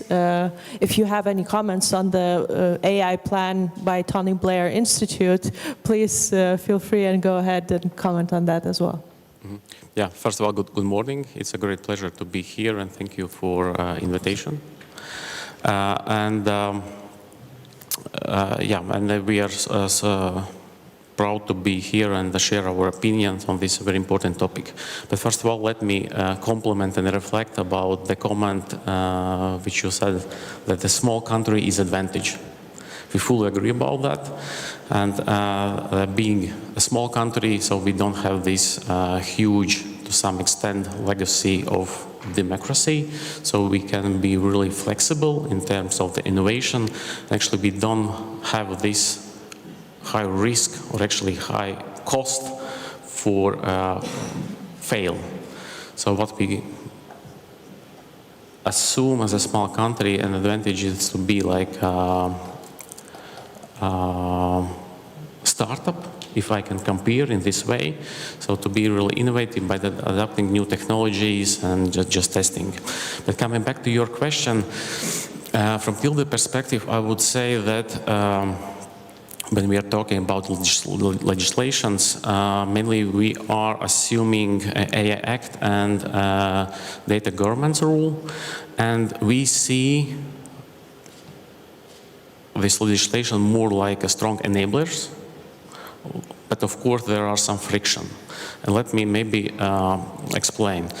So for example, if we are talking about AI Act, there are those 4 tiers. So this high risk areas where AI need to be regulated, areas where AI from this European perspective need to be banned, and the areas where AI is free allowed to be used. And it is beneficiary for the companies like Tilde, companies which are developing a custom-made AI solutions, that AI Act actually defines the rule for the public administration. So it clearly says, so in which area public administration can freely safely use AI.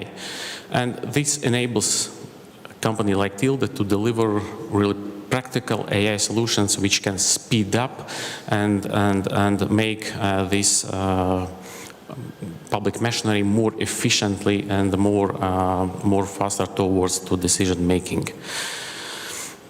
Another thing which I would like to mention, so by having this AI Act, we are sending very strong and clear message about our European values. So values toward this human-centric approach, data privacy, data security, and this language inclusiveness. And this is a very important aspect. And actually, this was one of the key elements, this strong push from European Commission to launch this fundamental initiative last year by granting Tilde this mission, this opportunity to create European foundational model. So this foundation on top of which actually European companies, universities can prototype, can build, can innovate European solutions which address European values, which is security, trustworthy, and reliability. And of course, there are some kind of downsides from the perspective that, and one thing which I would like to highlight is a burn down for the startups, for the companies in regards to the following this legislation and to secure that these legislations are implemented. So what could be done in this regard? There are then some discussions in the Commission about by simplifying certain areas for the AI Act. This needs definitely to be supported and pushed forward. But another aspect which we can all support from the public administration side is to engage this open and regular discussion with the industry, explaining what does it mean, what does it take, and actually even to put more kind of focus or effort on the benefits. So what it will bring to the Europe. Thank you so much. I will reveal a secret. I wrote my book using your services 5 years ago or 6 years ago. It was not as advanced as it is today, but it was still very much helpful. Let's turn to Mr. Kocharigins. The State Audit Office has recently, a couple of months ago now, or a month ago, has discussed the use of AI in public administration, stressing that Latvia needs a more coordinated approach to applying AI in the public sector.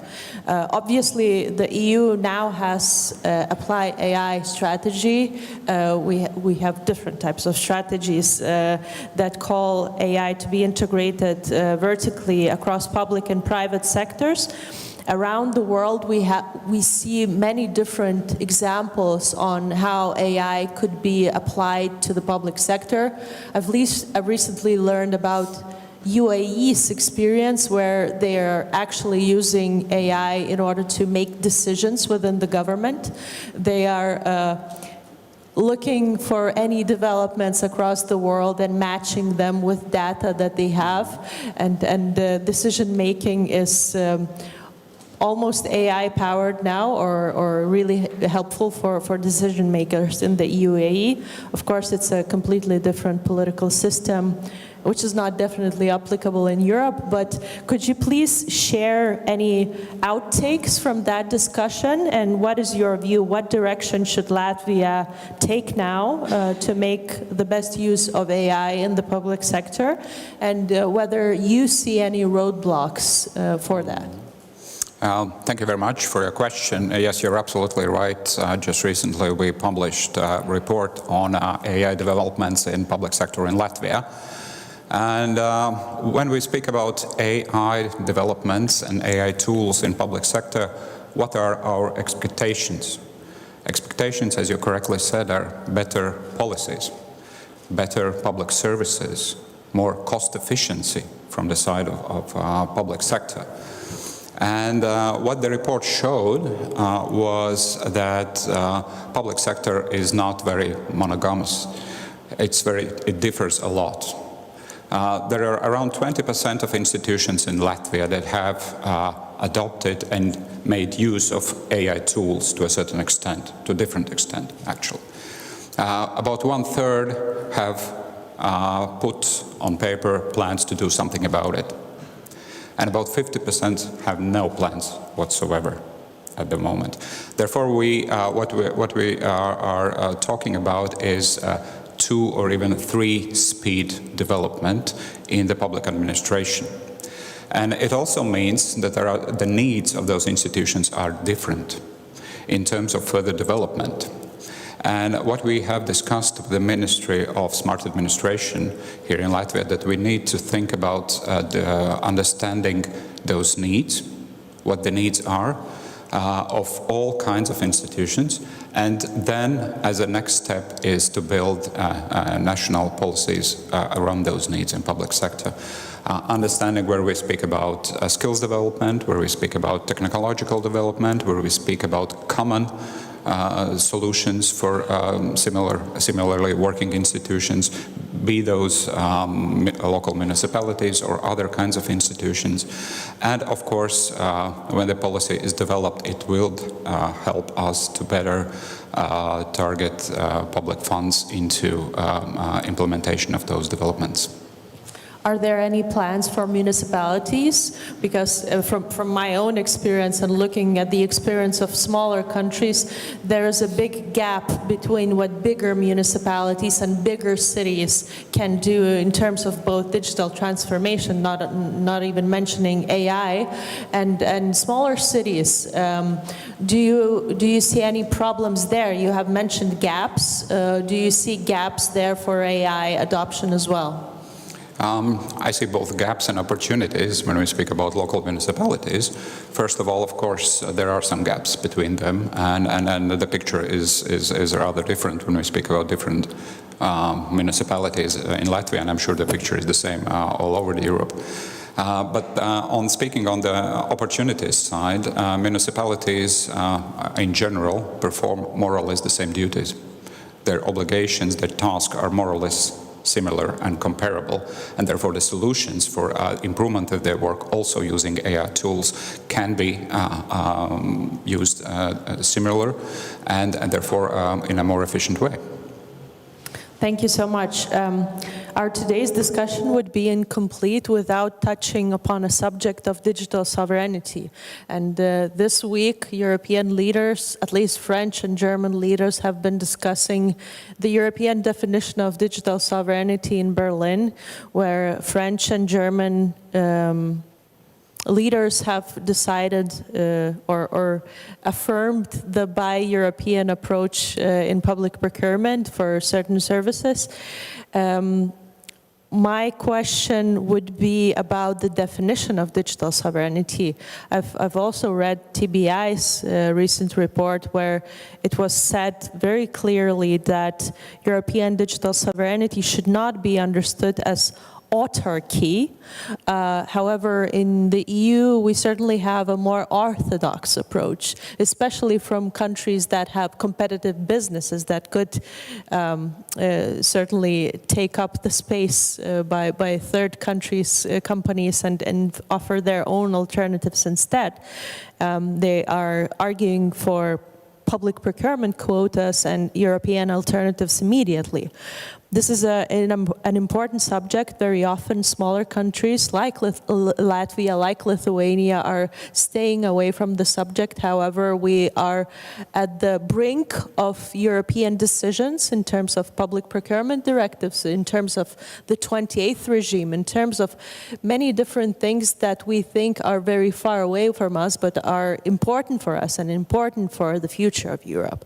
So, my question for Ms. Lindström-Lage would be, what is the Danish approach to European digital sovereignty definition?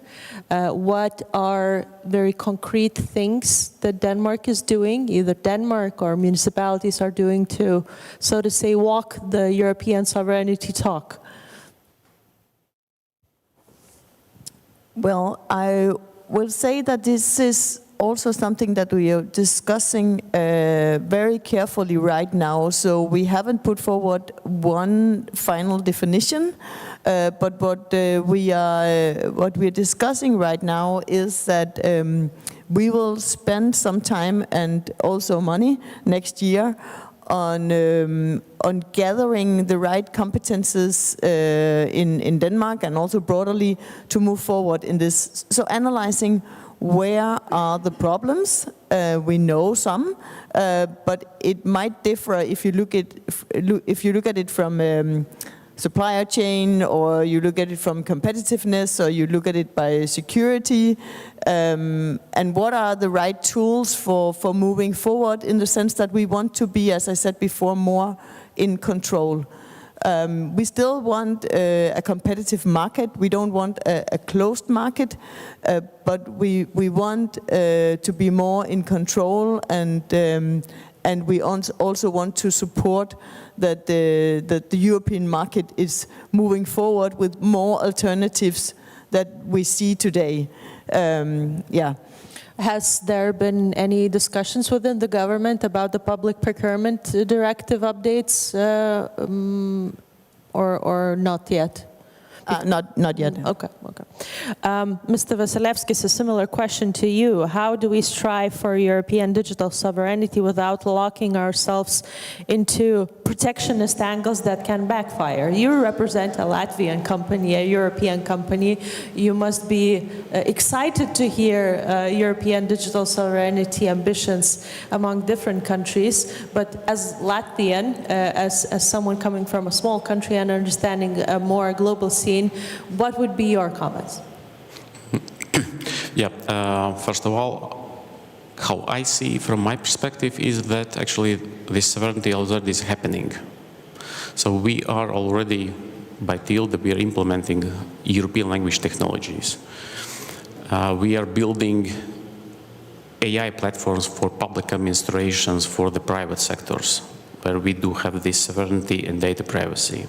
And we have already foundational models available for the Europe, which could be used in the infrastructure of the Europe, and which could be fine-tuned towards the European critical infrastructure use cases.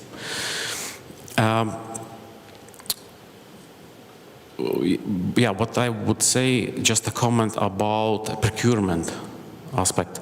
So I would not be in the position where the procurement is used as a shield for outboard for the companies from the US or some other regions, but I would like to that in the procurement process there is embedded, or in the gene is written that public administrations are procured AI applications which are based on the European values, which is this data privacy. So we are talking about the solutions on premise, where there is this trustworthy.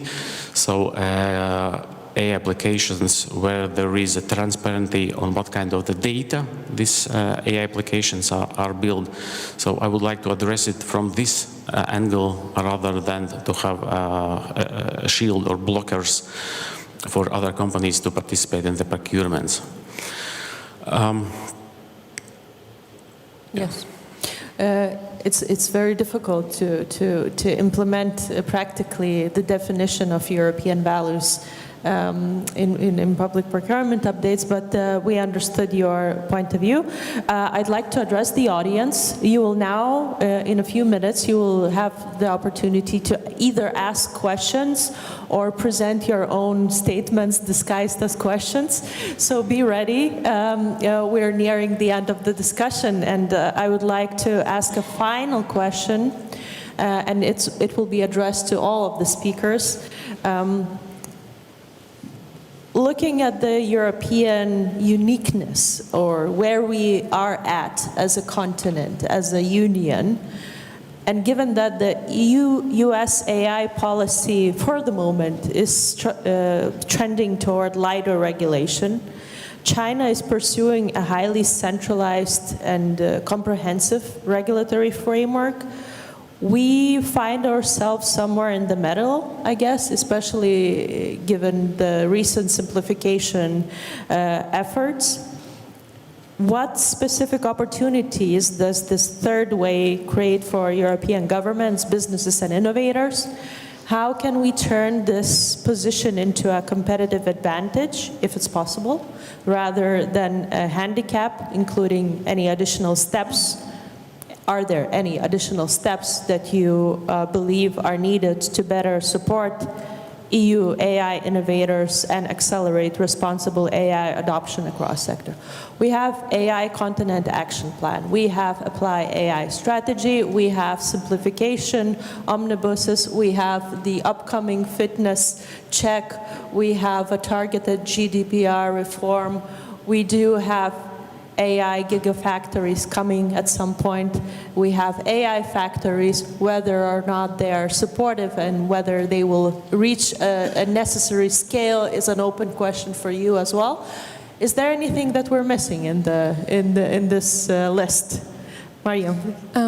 I completely agree to what have been said before about European values, cultural and linguistic diversity, and I think they are raw material that we should leverage to build AI differently, but to do so we need to change our lenses about how we look at AI technology, because usually we assess power computing, size of models, speed, things like that, and not cultural diversity, linguistic diversity, and also the societal and environmental impacts.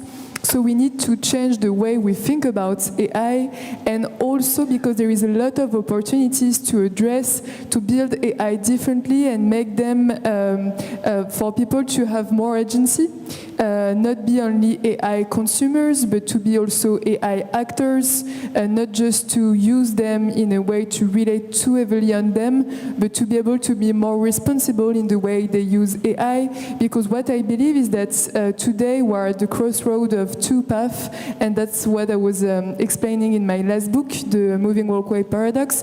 We can either use AI as a moving walkway, so it helps us be more quick, but we in the end discover that we all go in the same direction if we rely too much on it and produce the same kind of idea and standardized contents, whereas if we use AI as a treadmill, as something that helps us extend our cognitive efforts, it can help us be more creative. And I think this is a matter of course, individual choices, but for that we need better AI literacy at school, and we are going to talk about that this afternoon, but also after school, what's happening. And I believe that cultural organization has a role to play in it to be able to spread AI literacy and help people see AI differently. And it's also a societal issue about how we organize our society around AI and how we also build and design those systems. Thank you so much. Mrs. Lage, please. Yeah, I think we have put a lot of things in place now, as you mentioned. So now it's more about the action, about actually doing it, and having the alternatives in the market that we have, that we see now. For example, that's a high expectation for the industry to come out with some of the alternative products. And so I think a lot about what we're having now is concerning the implementation. Thank you so much. Mr. Vasilevskis, is there anything the EU, Latvia, or any other decision maker needs to do in order for companies like Tilde to say, yes, we're actually moving forward in an ambitious speed and ambitious manner? Yeah, actually we have to look from the larger perspective of this question. So you're really right that we are in the between or in the middle between the US and the China. So, and what would be this success story for the Europe? So definitely we should not copy US model or the Chinese, where the US is more strategy focused towards speed and scaling, and Chinese is more towards to this vertical implementation. And what we have to do, we have to design our own unique way, which is based on our values. So the concept could be like trusted first AI. And the strategy on top of that could be that actually there is a lot of industries or segments which require such an approach. The same mentioned already, education, life science or pharmacy. So those are the industries which requires not a generic AI application, but very customized, tailored, and then it's secure, on which we can truly rely. So this could be one of the approaches for the Europe designed this way through this European value path. What could be supported? So if we are talking about the AI, it's fundamentally important to understand what are the building blocks from which this AI consists of. So of course those are the data centers. So in Europe we are heavily lacking of AI optimized supercomputers. So the other element is the data. So open data, portals, the community which can share, donate the data for the European AI applications. And the last but not least is the competence. So we have to educate, we have to create those new generations of the Europeans which are more open, more towards, more focused on the AI application, on AI data creation. And there are initiatives in Europe already in place. So you already mentioned AI factories, and congratulations, Lithuanians, that you received this AI factory. Yeah, unfortunately, Latvia did not receive, but we were not left behind. So we have this antenna initiative also already in place, and but still we are in Europe quite fragmented. So those are local initiatives across the Europe. And I'm pretty much in favor about this European initiative, about having those gigafactories. So 4 regional AI huge factories, which will be consolidating European initiatives towards to several segments, building AI advanced applications. And just a final thing from the strategic perspective, I would say that Europe, to secure AI advancements, should focus on a certain areas. For example, building those foundational models in certain areas, on top of which there could be then built certain applications, and putting more effort on the data centers. So this is a crucial element for the Europe. Now we are struggling not only by implementing, by designing new AIs, but also by just running them. We haven't touched upon the subject of energy, but we will leave it for lunch discussions. Mr. Kocharigins, what are your final thoughts? Is there anything else that Europe needs to do, or we as member states need to do in order to facilitate AI adoption better in the public sector? Not to duplicate what was said by other panelists, I would just like to touch upon an issue of trust. When we speak about developments, any kind of developments in public sector, it is important that there is a trust by society in those public institutions that are implementing those innovations. And we know that trust is an issue that many countries all over Europe regarding public administrations are really lacking to a certain extent and struggling with. Therefore, I think it would only take one or two bad examples of bad implementation of AI tools in public service just to spoil the idea and to really put it on a slow mode for years to come. Therefore, my call to public institutions would be to make the best possible way of implementing AI tools whenever public spending are regarded, whenever use of data, specifically personalized sensitive data, is concerned, and not to make those bad examples. And not just to call upon public institutions, but looking at ourselves as supreme audit institutions. We just recently had a good chat with our colleagues from all over Europe about what we can do from our side. And supreme audit institutions are the institutions that the society looks upon, expecting us to provide valuable, trusted information on how the public service is doing. And this is our obligation, and we're happy to undertake it. And I can assure our colleagues here in Latvia that we will touch upon those issues, AI developments in different parts of public administration.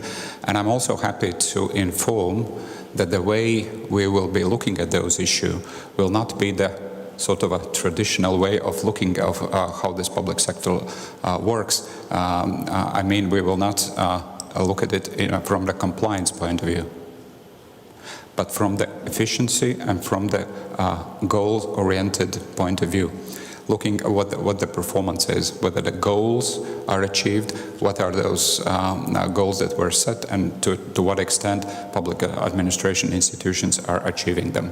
So I know some of my colleagues in other EU countries are already piloting this approach, already auditing AI developments in public institutions. We're eager to find the results and also put them into action here in Latvia, and thus complement it to building public trust in institutions developing AI initiatives. Could you share what countries are already doing this monitoring? Switzerland, for example. Switzerland, okay. So thank you so much for really good insights on a variety of topics we've covered today. We have space for one or two questions or statements. Please raise your hands, and we have people who can give you a microphone. I'm looking at the audience, and I'm feeling as if I am truly in the Baltics, because no one wants to talk. Yes, one brave man in the back. Hello, my name is Gatis Ozos. I'm from the Ministry of Smart Administration. Thank you for the discussion, and I have one short reflection, and the other one will be the question. The reflection is just for general the way how we approach, and thank you for the state control that also did this research some time ago, and now we are also making the next steps to align with it. And I believe that artificial intelligence is a potent technology that's horizontal, and the application depends on coordination of the whole ecosystem, not only of several institutions or the government sector. And optimization for this process is a precondition. So we currently are working, as it was already mentioned, on the action plan for AI to align those expectations, views with potential possibilities also. And also, I believe one of the most important aspects is also to do this prioritization, because in compact countries as Latvia, we cannot do the all, we have to choose our battles. So I think it is one of the most essential parts that, and in this process, that all sectors would align the support mechanisms for entrepreneurs to scale up, the infrastructure ministries, and also the regulatory part. So we are in the process at the moment. And the question is for Ms. Lage and Mr. Korchagins. The question is as a reflection from Mr. Zandermann keynote. A lot of expect that governments are on the front of adapting AI. It was discussed here. Because there are a lot of benefits like efficiency, service excellence, data intelligence, and so on. But from Mr. Zandermann's keynote as well, we saw that disruptive innovation are tied to higher rate of failure. So there's a dilemma here that we at the government the sector would, whether to accept a higher risk appetite in public sector or go only the safe way. Or is there some third way how to approach this? So it would be a question for the colleagues from Denmark and also from the Mr. Korchagins. Thank you. If I can start, I would say no. We are not ready to risk the high trust that we have, for example, in Denmark, according to digitalization and the public sector. So we will like to be the fast second follower. That being said, I think we can still do something about our approach. You can use AI for the way that you interact with the businesses and with the citizens in the public sector. Of course, that's really a high risk in the way that you want to make sure, for example, if you install a chatbot, which many companies also did, and all of us were so annoyed when we had to book a flight ticket or something, we always were stuck with those chatbots. And we don't want to do that in the public sector. We want to take the learnings from what had happened and how can we make sure that it's actually answering the right answers and not making up things like that. So we spend a lot of time trying to figure out to put the AI in the right processes.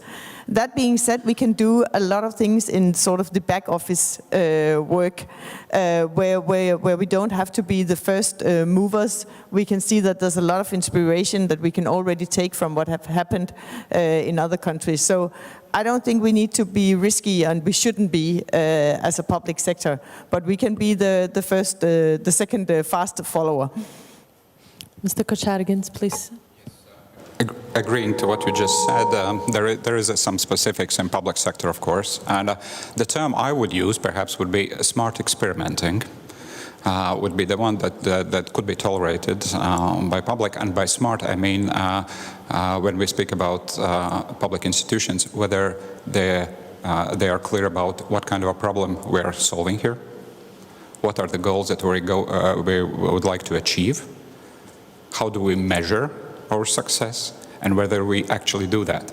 So I would say smart experimenting can be tolerated to a certain extent, but then again, it's not needed when others have been the pioneers, and we can just follow and make the best use of it. Thank you so much. We have another question, please. Thank you. Jānis Sauka, Parliamentary Secretary for the Ministry of Economics. Thank you everyone and all the panelists for the great discussions. And one takeaway for me, there are so many conflicting things in bringing in the AI revolution into public sector and into the economy as well, because there isn't a perfect solution. The 28th regime isn't a silver bullet. The applications in public sector as well isn't a silver bullet. The thing is, what I wanted to say that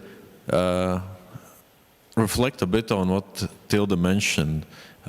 We need to find our own way, and I would say one takeaway is for Europe and for us as Latvia, and we are very strongly doing it, we're creating our own wild, wild west. We are creating our own innovation, because where there is innovation, there are no regulation. You have to comply, change, etc. You have to be smarter, you have to be more innovative, and you have to be unique to succeed. And if you do it,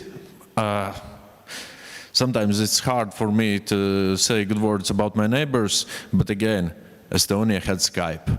We have Tilde.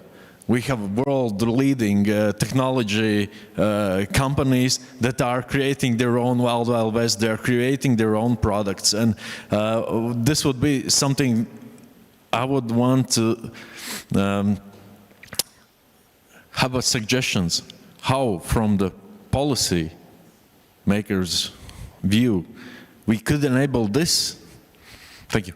How do we enable Wild Wild West while existing in the European Union? Question for policymaker. We have one policymaker in the audience and one auditor. So perhaps two questions, very short ones, interventions, if you have to comment anything. Okay. I'm not very sure I have the right answer, but one thing I was thinking about, also coming back to your further question about can we be a leader as a public sector, where I see we can create more value is actually the collaboration between the entities and the research, universities, and the public sector. I know we have done that for many years. We really tried this triple helix model, but we never really got out of it what we really wanted to. So we might be able to rethink this construction in moving forward, because we feel quite secure when we have also the research and innovation close attached to the industry and to the needs and the documentation we are following in the public sector. I was just thinking that, yeah, actually the answer to your Gracious is more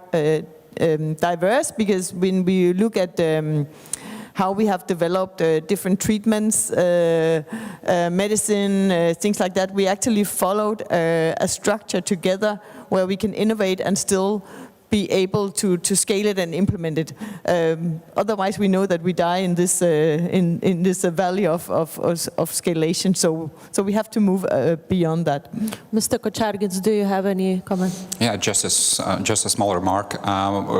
Of course, we all like those good examples, those pioneers and big companies, big solutions, popular, successful, etc. But what is important, and what our report showed, that regarding the public sector, we're speaking about multi-speed development, and it's really important not to leave those that haven't developed AI initiatives behind, because some of those institutions, for example, if we speak about healthcare sector, social protection sector, and other sectors, are in very much need of those tools. But either they lack leadership, either they lack capacity, either they lack money and those funds. That is one thing we have to address, not to leave those that are lagging behind there in the shadows for a long time. Mr. Vasilevskis, 1 minute. Yes, very shortly. So, yeah, first of all, thank you for the comment and the question. Innovation, this is about the speed. And the biggest failure could be if at the beginning we have too ambitious kind of plans. Of course, we have to have this envision, this moonshot vision where we are willing to kind of land. But in regards to the implementation, the success, I would say, would be in dividing these larger plans into smaller scopes. So implementing scope by scope, solution by solution, and addressing several industries. And there will be solutions and industries where this AI will fly, definitely. But just to take it slowly, but steadily. Thank you so much. And please. Reflecting on what you have said, I'd like to say that we need to be careful with AI on the magic wand effects, because in both public and private sector, you can't go away of the dirty and hard work and effort to experiment, because there is a learning curve no matter what, and this learning curve needs to try to do things and to fail and to start over, to be able to adjust, because it's otherwise you will have a technology that is disconnected from the real needs. So it's really important to have this adjustment phase where you can refine what you're doing step by step. Thank you so much. I was surprised nobody mentioned AI sandboxes. That is an answer that we always hear from the European Commission and others when talking about risk and innovators. But we are out of time. Thank you so much for everyone for being so engaged and involved in the discussion, and thank you for our speakers. It was a great pleasure listening to all of you, and let's continue the discussions during lunch. Thank you.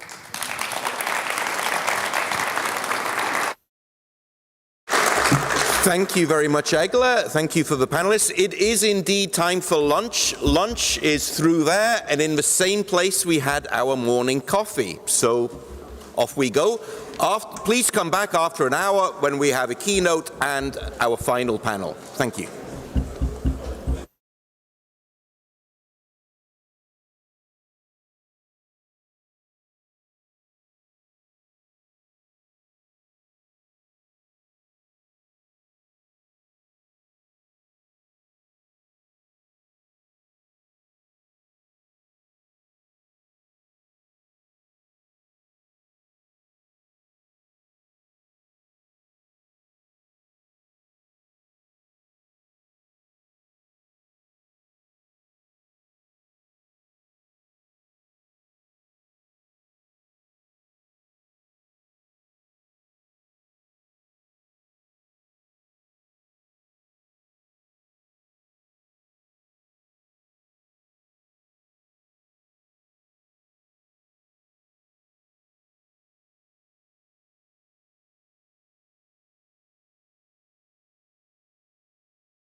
Okay, I think we are successfully still being on time, which is good. And it's now time for our second keynote address. And the keynote is from Dale Johnson, who is the Director of Digital Innovation for the University Design Institute at Arizona State University. And just so we have a bit of variety, Dale is a graduate of Harvard rather than Cambridge. And he is perhaps the world's leading expert on digital innovation in higher education and the ideal person to begin our post-lunch discussion on AI and education. And so I now hand over the floor to Dale.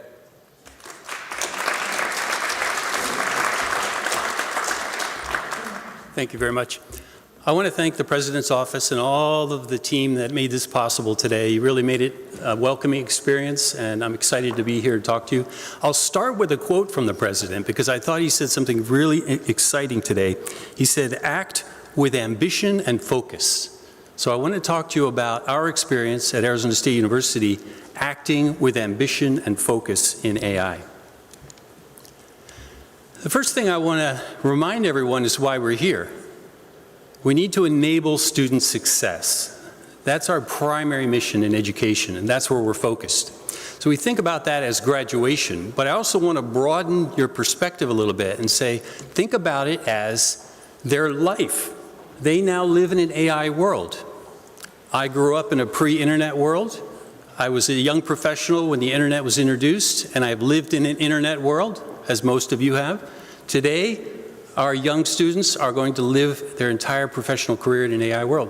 So when we think about success, think about 2050, because they will be sitting in this room occupying your jobs while you're retired on the beach somewhere.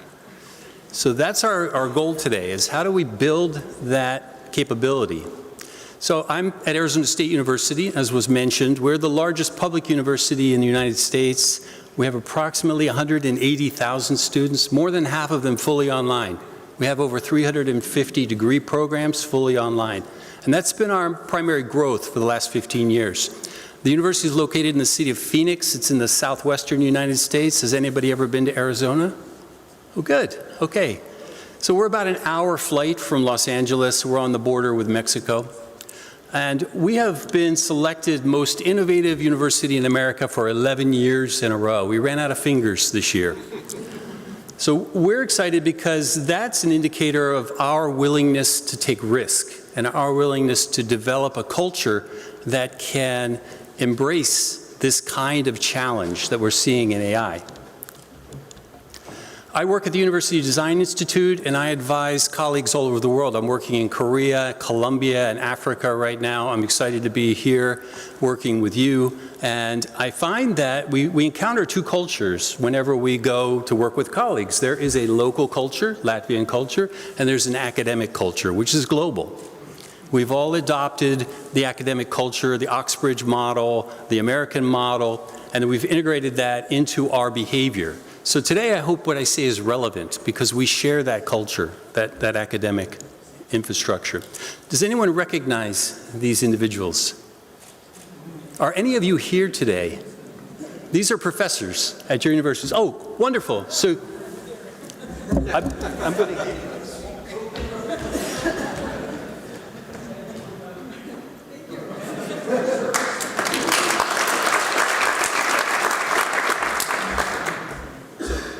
Thank you for your service to the students and the community. How many of you trust these professors? Show me your hands if you trust these professors.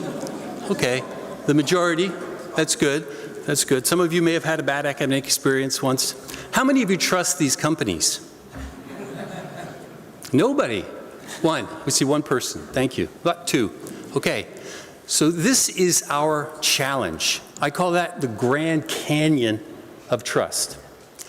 And how do we bridge this canyon? This happens to be in my state of Arizona, so it's one of the 7 natural wonders of the world. If you do visit, we hope you will also visit the Grand Canyon.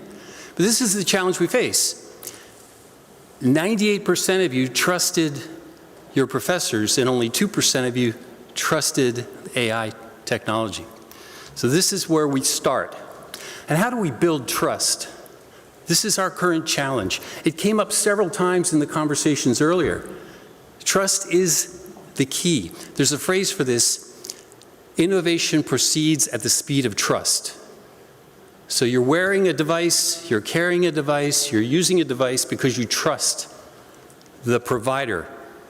Without trust, we take off the device, we throw away the device, we turn off the device. So that's the way I want you to think about AI. We are trying to build this trust, and this is not new. Socrates did not trust the written word. He insisted on memorization. You couldn't write anything down. He never wrote anything down. All of the Socratic learnings come from his disciples who wrote down the lessons. The printing press created a trust challenge because it opened up new avenues of learning. All of the technologies in the 20th century created trust challenges. The internet wasn't trusted. Wikipedia wasn't trusted.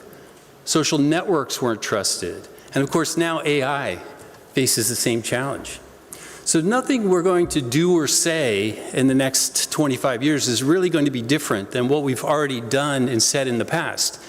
Each one of those innovations required trust. And each time we, humans, rose to the challenge, we were able to build that trust relationship.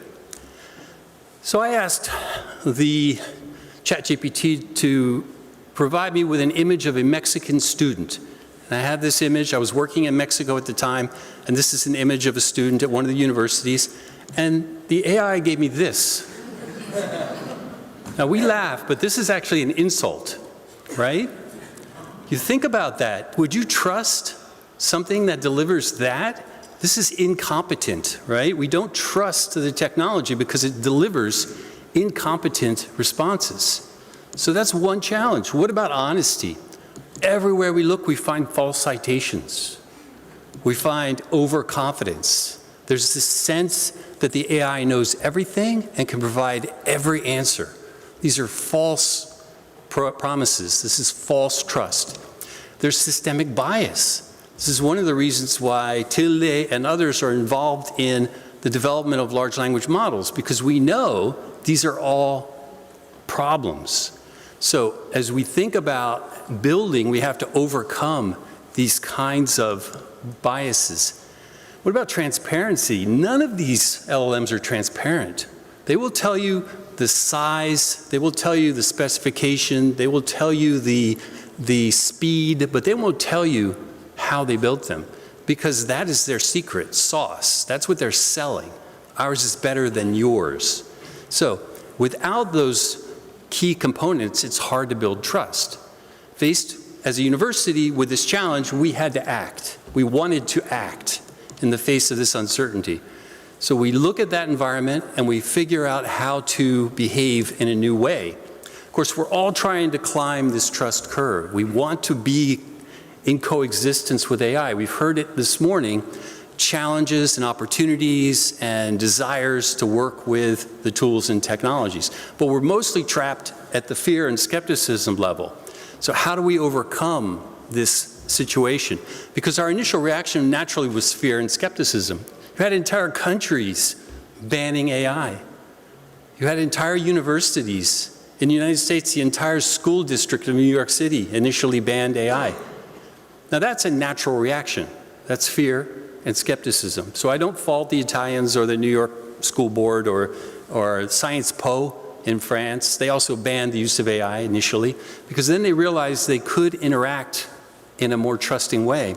So we start to climb the curve, and now we find the opposite. Now everyone is trying to teach it at all levels, and sometimes it's even mandatory. And we find that as young as third grade, there are educational school districts that are implementing AI lesson plans. So climbing to coexistence is a process. And we have to embrace the process. We have to enable the process. As universities and as educators and public policy leaders, that's our challenge. So how did we build trust with the AI? Well, we started with an analysis. We said, okay, we realize that we are at a disadvantage. We can never keep up with the technology. We can never keep up with these companies. They have too much money and too much talent. So we broke it down and we said there's a public data model, and they have access to all of our websites, and they have access to all the public data, and they can do whatever they want with it. We can't stop them.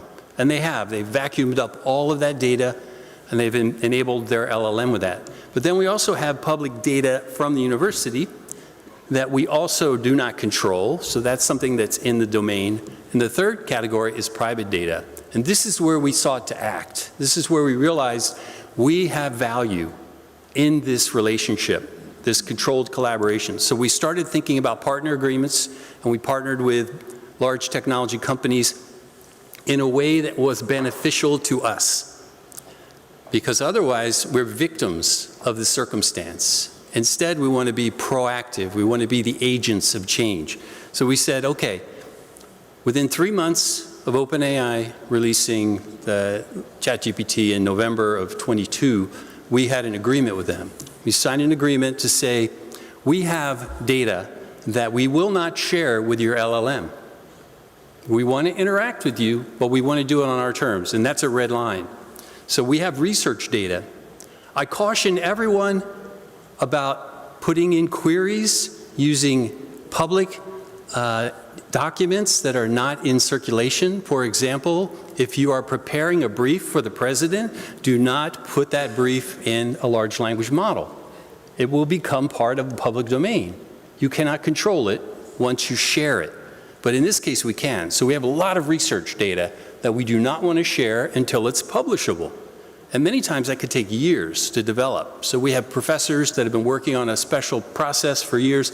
They should never put that into a public LLM because their competitors will see it. They'll do a query and it'll show up and they'll say, oh, I never thought of that. Maybe I'll try that process. So first was research. We want to protect our intellectual property. But then we also have all of our teaching and learning material. We don't want to share that. That's all intellectual property. This is gold. This is real value now that we have. We have over 10,000 recorded lectures by our professors. That is trained material that we can use to train LLMs. We have all of our Zoom material, all the recordings of meetings. We use PeopleSoft. We have lots of HR material. We're not sharing any of that with the public domain. We use Workday. We use ServiceNow. So as you think about the role of the university, think about what you're willing to share and what you want to preserve and protect. That comes back to privacy, comes back to your regulatory environment in Europe, and also your value. The value we bring is the value of this data. So we're going to protect it with everything we can. So I thought of a metaphor. I said, okay, what did we really do? We built an LLM library that enabled us to do what we were describing, to protect and preserve our intellectual property. So this LLM library is actually a physical place where we store, seek, and share knowledge. That is the first step in the process of self-determination on this journey to something I'll talk about in a moment about AI sovereignty. So what do we mean by LLM library? Well, first we had to build infrastructure. So our infrastructure, we called it Create AI. We started working on a cloud-based solution that has control and audit mechanisms, has single sign-on, so we can get to this directly from our university login. We have, as of yesterday, 49 LLMs are accessible through this platform because we have an API and an ethical AI agent that we can test each of those LLMs against. So we get a profile.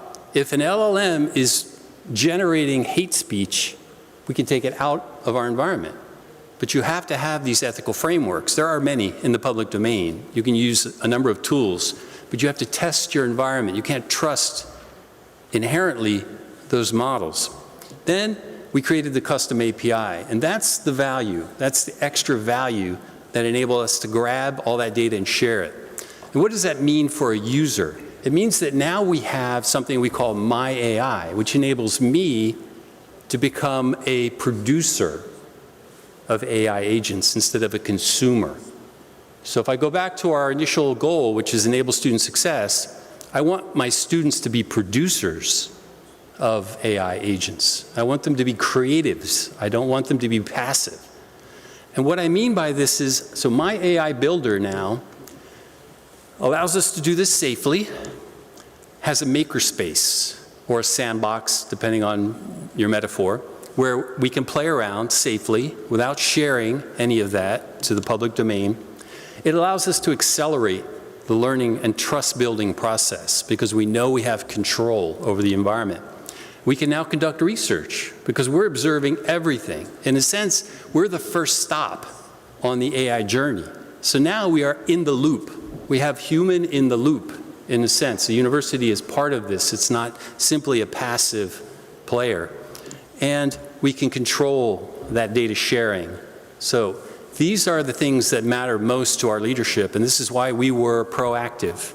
So by the end of 23, we had this whole environment in place. We had an agreement with OpenAI. We're the first university in the world to sign an agreement with them. They agreed to not use our data to train their model, which is a big deal. They also gave us some licensing benefits and some other things, and they invested a little bit of money in our process. But that was our first step. And then we started to say to our faculty, staff, and students, bring your creativity. Let's talk about it. So we had a competition. We created a marketplace. The marketplace was, tell us your best idea, and a committee of faculty and staff will decide which ones are most relevant, and they'll provide licenses to those individuals. We had 300 suggestions. We selected 40, we funded those projects, and it was so successful, we did it again. And it was so successful, we did it a third time. So we're just rolling through our culture, slowly building trust, slowly building insight into how to use this technology. So our challenges now have become super competitive because every time you get to the next level, people say, oh, we have a library of all of these ideas. I want mine to be at the top of that list. I want mine to be the most sophisticated. This is what it looks like. So I wanted to give you just a taste. I wish I could go live, but I'll just give you the vaporware here in a sense. So 49 of these choices, you can select up to 6 at a time.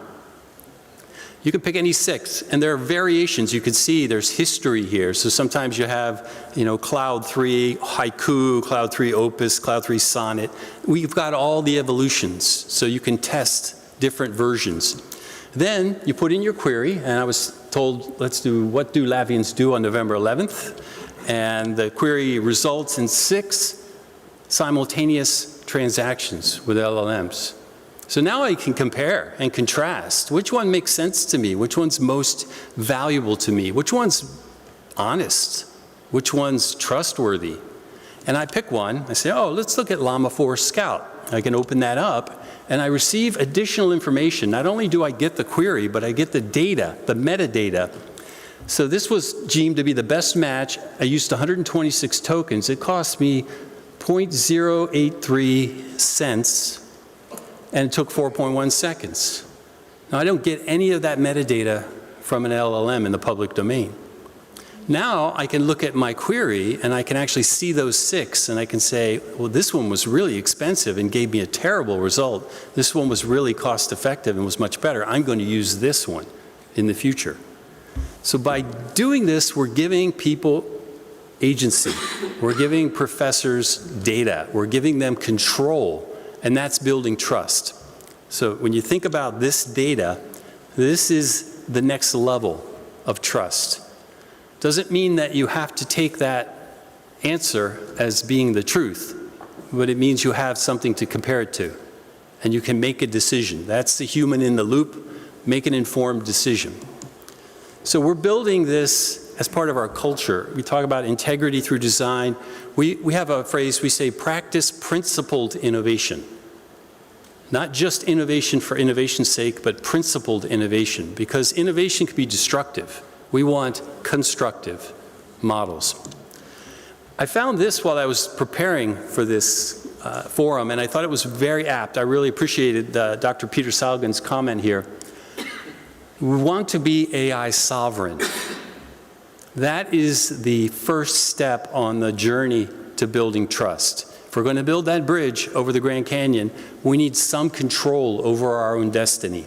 We are not victims any longer. We are agents of change. And I thought about this in your context. What if you had a Latvian large language model library that is a collaboration of all the universities so that students who are in a rural area and don't have access to the latest technology can get the benefits of students in an advanced university in Riga. This is something that we found is very valuable. When we brought the community together, when we collaborated across all of our campuses and all of our programs, the value was much greater. So I encourage you to think about this as a prototype, and perhaps you come up with your own model, some variation on this, that enables you to build trust with the systems. So think of that as a strategic level initiative. But I also wanted to talk a little bit about tactics, because the President gave us a challenge to be pragmatic when we did these talks. He wanted us to give you some ideas about what can you do tomorrow. And I look at this model and I thought this is a really good model for talking about two things. One is general AI literacy. Well, what are we doing to prepare our students, faculty, staff, and community colleagues for the future? And what we did was we started by immediately developing programming. Within a month, we had a course on generative AI for students. That was in December. I think we launched it in January of 23. And now we have dozens of them. For our faculty, we created a 6-module course that they can enroll in. It's self-paced. If they have knowledge already, they skip ahead to module 4 or 5. If they know nothing, they start in module 1. By building this, we're building their confidence. We're building their trust. And that was very successful. We have over 5,000 faculty members at our university, so this is a long-term process. This is not a one-time, here's the course. This is an ongoing process, and we want that to be part of our culture. If you have a question, we have training opportunities. And for our community, we launched a whole suite of opportunities for AI literacy. And that was our social commitment to Arizona and the United States and the world. We want to be part of the solution. We want to be part of the trust building process. So that's the first half for 4 elements here on the Educational Council, but I also wanted to give you one smaller domain-specific example because I think it helps to center us on student success, to bring us back to our initial mission. What we are involved in is this transformation from a mass production model to a mass personalization model. How many of you still have CDs laying around your house? Okay. So we all had to buy the same CD. And that was mass production. Our educational system's doing the same thing. What do we do for mass personalization? We all have 3 million songs on our phones. So that's an example of an industry that's been transformed. What about travel? We used to all buy maps. Now we have a map of the world. Now I can navigate Riga and I don't speak Latvian, it doesn't matter. I can order a taxi, I can order anything I need. These are transformations in our world, and we take it for granted now. We don't even think about it anymore. But there's a trust equation there. Do you trust that map? Did you trust the first Google map you saw? Or did you maybe doubt it and drive a different way? What about healthcare? We used to have mass production. Today we have DNA sample for everything. You know, you go in and you have a pain in your neck, and they'll take a DNA sample to see if they can find something. So mass personalization is happening all around us, and AI is an important part of this. In education, that means something very specific. We want to deliver the right lesson to the right student at the right time. That's in contrast with our mass production model, which is the same lesson to all students at the same time. That's what I grew up in. That's probably what you grew up in. That's all we knew for 2,000 years because we didn't have technology.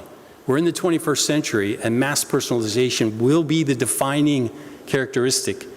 Within a few years, we'll all have an LLM on our phone. We won't be interacting with the massive LLM in the cloud. We'll literally have one loaded on our phone, and that agent will be personalized to such an extent that we can't even imagine. So education needs to start thinking about this. How do we harness the power of that? You can already do that, by the way. You can already have an LLM on your phone. Some of you may already have that. So we've got tools. How many of you have tried a Babbel or a Duolingo to learn a language? Those are mass personalization tools, right? Tilda's building mass personalization tools. These are in the ecosystem. How are we going to use them? I'm going to focus on Alex because Alex is a product that came out of university in California, was developed by a couple faculty members, and eventually got commercialized and became a global product. I've seen it in Korea, here, you're using it at Riga Technical University and other places. So Alex is a unique product because it was before generative AI. They were using machine learning. but they gathered terabytes of data and they generated this massive data set to teach math from 3rd grade to pre-calculus. It's quite sophisticated, and we decided that it was the right tool for us to deliver the right lesson. So we teach more than 10,000 students a year in algebra. That's pretty shocking, I know, but we're a large university, and our scale is always way off the chart. What we lacked was insight. Our old model was a complete black box. We have more than 50 professors teaching algebra, and none of them could answer these basic questions. Who needs help? What do they need help with? And what's the best way to help? Because we didn't have access to data. We had one exam in the middle of the semester and one exam at the end, and if the student failed, good luck, bye-bye. And that was a problem for us, a serious problem, because these are first-year students. If they don't succeed in algebra, they don't advance. So we're losing our students in the first year. This is an example of a data set from one of the sections of this course. Each one of those colored lines is a student personalized learning path. There are 10,000 personalized learning paths through this college algebra course every year. The first thing this system does is it uses a series of questions, about 30 questions, to decide what you already know about algebra. It's called an initial knowledge check. This is all based on machine learning. They develop the algorithm. So by asking you these questions, they decide where you are in the algebra world. You can see some students are already halfway done with the course material, which is the vertical axis. Horizontal axis is time. This is one semester from August to December. So first thing I'll note is this has always been true. This will always be true. In every subject, there are students who are advanced and there are students who are not. But we never knew that, and we never could respond to that need. But now we can. So we look at a student like this. This is our heroic student. From 0 to 100 in one semester, you can see each vertical line is mastery of the subject.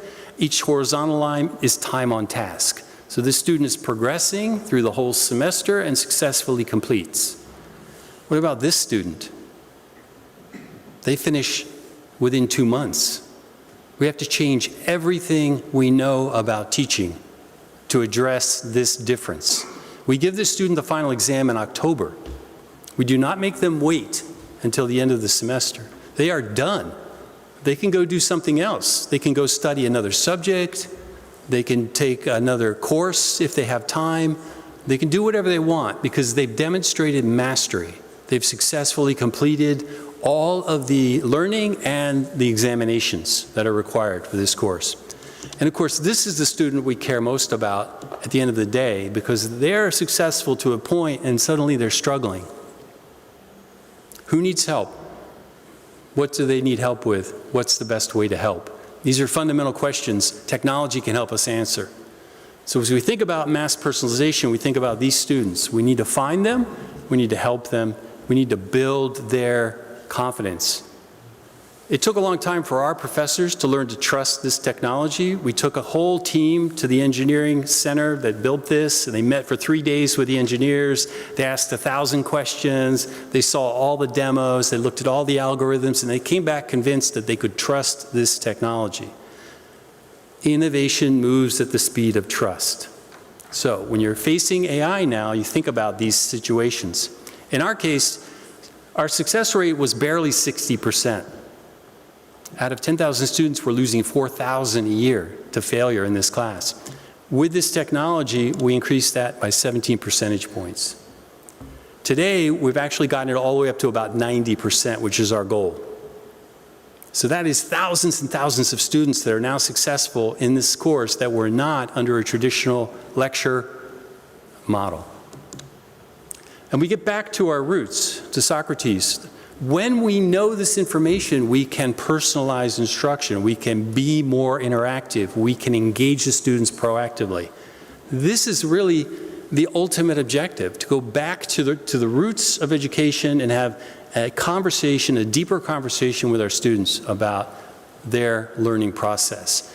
AI can help us do that. I have supreme confidence that it will be able to do that. We have to figure out how to organize it and how to learn how to trust it, train it first, and then trust it. So my message is trust is possible. You will build it. You will learn about it. You will master it in the next few, hopefully months or years. And I like this phrase because Alan Kay was one of the futurists back in the 70s and 80s who talked about this. If you want to predict the future, the best way to do it is to invent it. So I want to challenge you to invent it. You've already got leaders in Tilde and elsewhere in your universities and in your public sector that are developing and leading. So I want you to invent what's going to work successfully for your students. So thank you very much.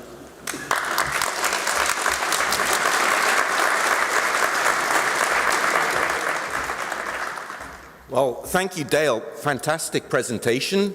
Love the energy, got us awake after lunch, and I also like the personalization with the Latvia references.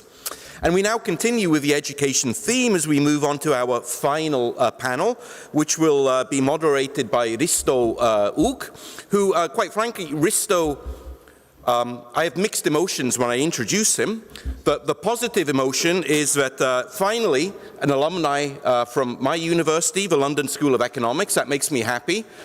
What makes me less happy is if you look in detail, you'll see we're wearing the same suit. So we should have coordinated that probably earlier on today. Risto is the head of EU policy and research at the Future of Life Institute in Brussels and has many, many years of experience of researching AI-related issues in Europe and the USA. And so Risto, I invite you to come here and then introduce your panel. Thank you.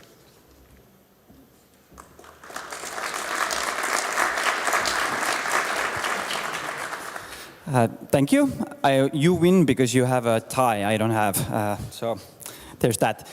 Thank you so much for having me. My name is Risto Uk. As was told, I work at the Future of Life Institute based in Brussels. I'm actually originally from Estonia. It feels really good to be here in Riga because you have the same darkness and the same cold as I feel at home. It's very nice. So this discussion is around learning in a world with AI, and we have some amazing speakers from the US, from Finland, and from Latvia. So please welcome our panelists here on stage, Dale Johnson,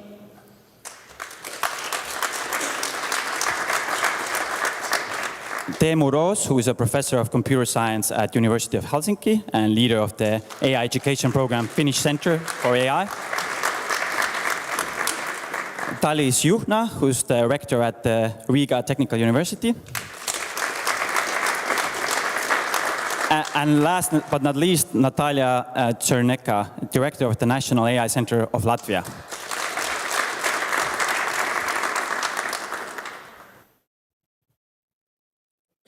So we just heard from Dale some excellent points. I picked up a few which were around building trust in technology is hard. Practice principled innovation, which I personally like a lot. I really dislike how people always talk about trade-offs between innovation and regulation, and oh, we want so much innovation. And when they say, oh, we want so much innovation, oftentimes they just mean economic activity. But random economic activity is not innovation. We want something, we want principled innovation. We want innovation that actually benefits EU citizens and society.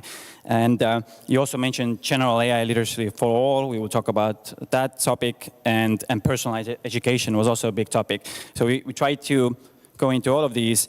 The first thing I would want to do for all of us is talk about our visions for the next 3 to 4 minutes.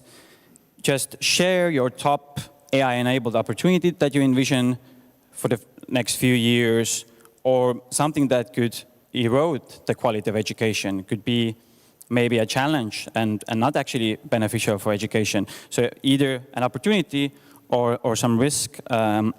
And we will plan to have a discussion for the next, I say, 30 minutes or so, and then we will also give you the chance to ask questions for the last 10 to 15 minutes. And yeah, if you feel at some point you have a burning question, just write it down, so later you can have the opportunity to discuss that with the speakers here yourself. So yeah, please, I will give you 3 to 4 minutes, and maybe let's start with Teemu first. I think you're a good follow-up to Dale. Okay, thank you very much, and also my greetings from Helsinki. Very nice to be here. So if I think of the the opportunities and the risks, what comes to my mind is a point that I've sort of wanted to sort of, I guess, address as it comes to all the panels that we've had so far, which is the fact that I think it's easy to forget that AI is not only generative AI. I'll just pause a little bit there just to let it sink in. AI is not just generative AI, okay? And why I mentioned that here, and at that point, to this question, is the fact that I see a risk in people coming to believe that there is a huge urgency that we adopt generative AI, large language models, and these mostly American platform companies' products, which we're being told are revolutionizing everything, including education. And I'd like to sort of hold a little bit back and really assess, is that like how much there is hot air, how much there is marketing in that, and how much there is reality. I'm sure there is some reality. Let's say software development, software engineering, you can see the productivity increase there. But in most other fields, the jury is, I would claim, still out on, is there really tangible productivity? What is the return on investment if your company or your public administration adopts generative AI at this point of time? It's not clear that it's worth the investment, right? Somebody can disagree, and we can have a discussion on that, but that's my take. And the risk here is that since we're now jumping all eagerly headfirst, or as we say in Finland, ass first up the tree. Apologies if that's not very appropriate expression, but that's how we say. We are missing out. There's the opportunity cost that we have our data science teams, we have our IT teams that are very skilled in using digital technologies and other types of AI, machine learning, analytics, and so on. And they're now being pulled off from their ongoing projects and told, drop that stuff. We're now jumping on this new AI stuff, this generative AI stuff, as everyone else is doing. So there's the opportunity cost that these like very, very useful technologies, machine learning and analytics and so on, all the data-driven innovation and policy making and everything is being sort of sidetracked by this hype. And I think that's a big risk. Thank you so much for your first remarks. And yes, a reminder for the whole panel, feel free to build upon each other's ideas, disagree. It would be nice to have a conversation and discussion here, so you're very welcome to do that. Let's next go to Natalie. Can you share your first thoughts about visions? Yes, and indeed, I will build upon what Dale said about libraries. He used the metaphor of a library and showed the library, our National Library of Latvia, to explain how they build this safer learning environment for their students. And this is a very fitting metaphor because, you know, this November, it's not only our annual celebration of independence, but this particular November, we celebrate 500 years since the first book in Latvian and in Estonian was printed on the 8th of November, 1525. And so invention of printing in general revolutionized education. We know that because before, you know, in the Middle Ages, the books were produced on parchment. So parchment is animal skin. So if you need a little library, you need a little herd of sheep or goats and a lot of laborious process to get those materials. Paper, obviously, it's the 13th century in Europe, adoption of paper, somewhat revolutionized this process. But still, things were written by hand. They were written by hand. There were a handful of universities around Europe, and learning, literacy were not particularly widespread. Now, the printing arrives, including in this region, and we see educational revolution. The first universities in the Baltics, Uppsala, Vilnius, Tartu were established around that time. And obviously when printing was invented, people also had all kind of different attitudes. Some were started burning books. Others were censoring them. So, but we know that in the long run, and I emphasize in the long run, invention of printing revolutionized the way we learn. Now, AI has a claim, and we do not know whether it's true or not, to revolutionize education. But AI is there, and we also see all kind of attitudes, from people banning it to allowing school children age 4 to use ChatGPT and everything in between. So my takeaway would be, or like my insight be, it's not the first educational revolution we are going through. Technology is developing fast, but we can decide what we want to do with it. Thank you so much for those ideas. Can we go to Thalys next? What's your vision? Yeah, thank you. I will talk on behalf of Science University, maybe in general, on science universities which we have in Latvia, just to say what we are facing as an opportunity and as a, let's say, risk.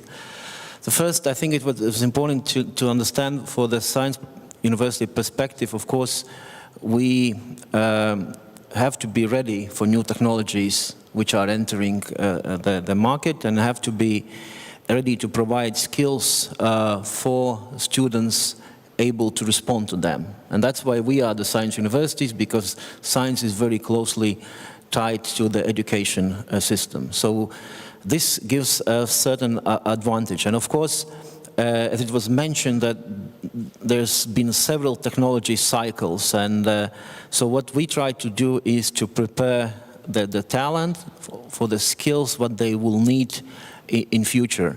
And this is one of the new technology which is, let's say, in a way a bit different, because it interacts more with a human consciousness than maybe other technologies, but in principle we have to work and prepare for the future what students will need in life.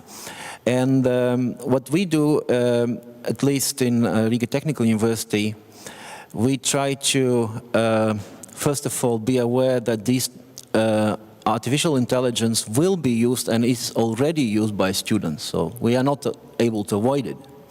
So that's why the teaching methods are around this, how to really use these new tools, and we have a number of them, both how to train teachers, how to prepare better for the lectures, etc., but not to jeopardize the critical thinking what students should have when they graduate university. And I think this is the biggest challenge I could say we are facing, meaning that, of course, it's very handy to use this technology, but then you have to be aware that when you finish university, you still have to be able to think critically. And I think this one of the challenges, and the second is when you talk about new training methods, new educational methods, universities are still a bit kind of conservative,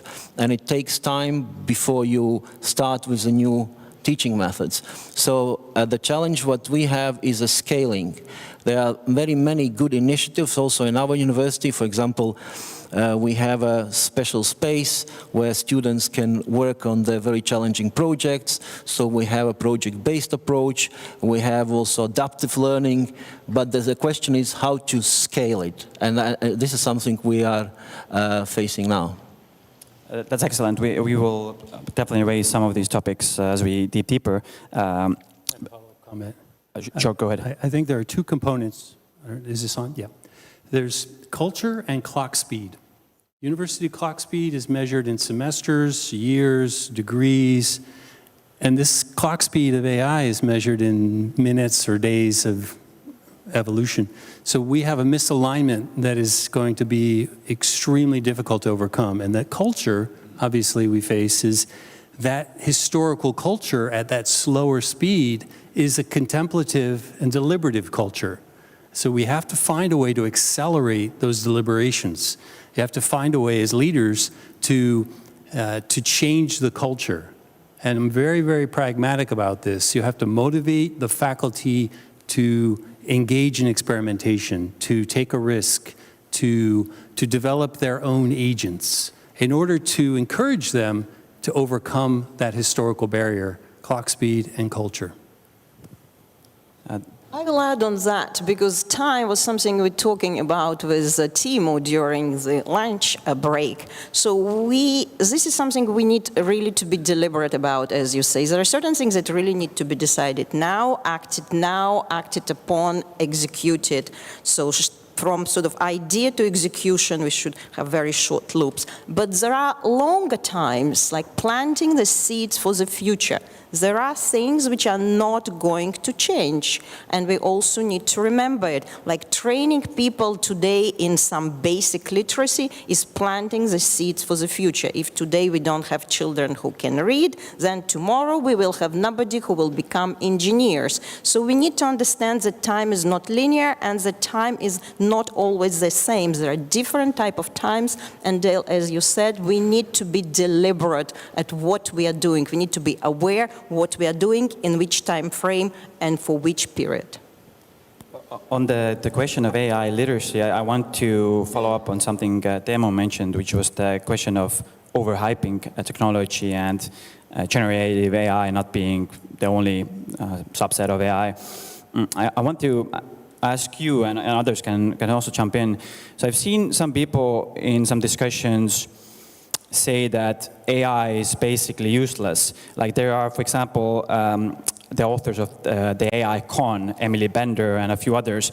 I listened to a conversation that they were having. They said AI is not useful for anything. It can be very damaging, harmful. And then I read the YouTube comments, and the first comment was, "Hi, I'm a software engineer. I have 10x'd my productivity. What are you talking?" And so that's an example of, in my view, underhyping the technology a lot to the point where I think it's false. But then on the other hand, you can also have potentially examples of overhyping, or they're more speculative. We don't know whether they might be true or not. Are some CEOs of like Anthropic and OpenAI that are claiming that maybe we reach AGI, artificial general intelligence, in the next 1, 2, 3 years, or even superintelligence, right? And that's very speculative. We don't know whether they're right because they're forecasts, but that might be an example of overhyping the technology, what it's capable of. So I'm wondering, how do you find the right balance when you're thinking about AI literacy between underhyping, overhyping, find the right spot? Like, what's your approach there? Well, at least like the way I approach AI literacy and these like educational initiatives where we try and educate not only people at the university, but also like at the general public and also children at schools, is not to really like decide on their behalf, but to give them the elements and give them the sort of fundamental principles and then leave it to them to really sort of assess on their own. I think this is sort of a very essential part of the way I see education as sort of building this like critical thinking that was already mentioned, I guess sort of in all the panels and everyone here. Critical thinking is an essential part of the type of education that I believe in, and I think the Finnish system sort of really much believes in.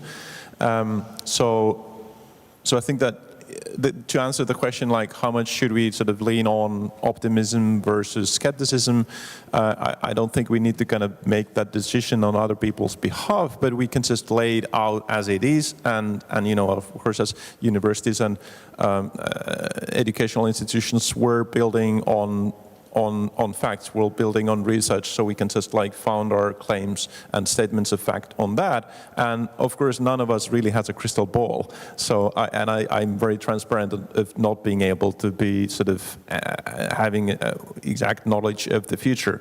So I guess I'll just hedge my bets and say, well, okay, you can make up your own mind how optimist or pessimist you feel like being. I think that's what we need to do is to measure talk about universities and students. So you have to measure the skills, right? Because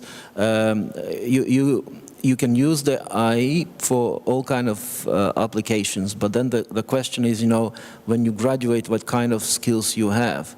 And there are different ways how we do it, but I think the best, for example, if you talk about engineers, is their really ability to solve the problems, the challenging problems which could be measured. And then this is the way how you can calibrate, how much of actually artificial intelligence you could use, because it will not help you in building the team. It will not help you in motivating other team members to work collectively. So, and through this, you can say, okay, whether this technology is helping or harming you. I want to go a little further. I'm going to say AI is an existential threat to education as we know it. If we do not act with fear, we are going to be destroyed. And I'm serious about this in a way that should encourage you to act. I want your blood pressure to rise a little bit, and I want you to start thinking about how you are going to teach in the future. How are you going to enable this competency development in the future when AI is literally eating all of our educational tools? The first assault is on assessment. We can't trust that a student wrote a paper anymore. So how do you assess the skills? How do you know that the student learned? You have to start taking that and turning that into fear. And I mean deep, deep paralyzing fear. Like we heard at the security talk earlier in the morning, if you're under attack, you can't just play defense. You have to go on the offense at some point. So I want to encourage everyone to start thinking about, how do I go on the offense? How do I think about AI in a different way? And how do I make it part of a proactive response? Because if we don't change, it will destroy all of the fundamental tools that we had at our disposal historically. What do others think about this? Is generative AI in general, an assault on these assessment methods, lectures, other teaching methods? What do you think? So maybe I add that, once again, to repeat something, AI is not just generative AI. Generative AI is one subset of AI tools, and we see a lot of other, AI is a toolbox, and there are many other things that work very well in a variety of domains.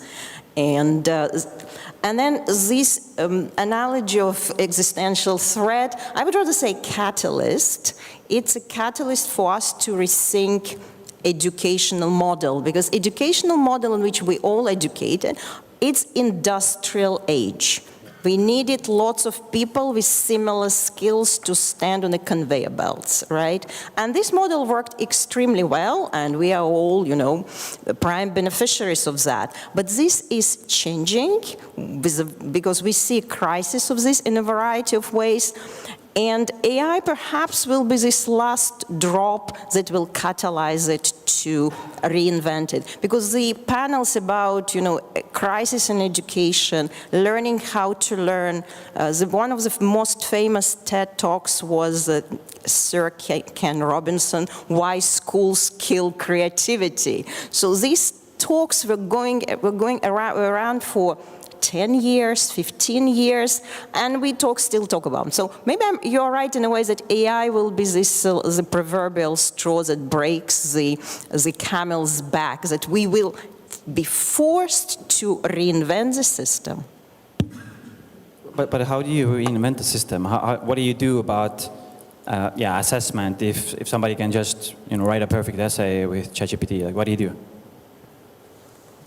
We can ask the question, do we need an assessment? Can we assess skills? Can we go towards skill portfolio, project-based approach? What Talis was talking, how do you teach people to collaborate? What kind of assessment can you have for collaboration? of course, then you need to, as I said, it's very important also to work with the teachers or professors, because obviously they have to become competitive in the new ways you teach.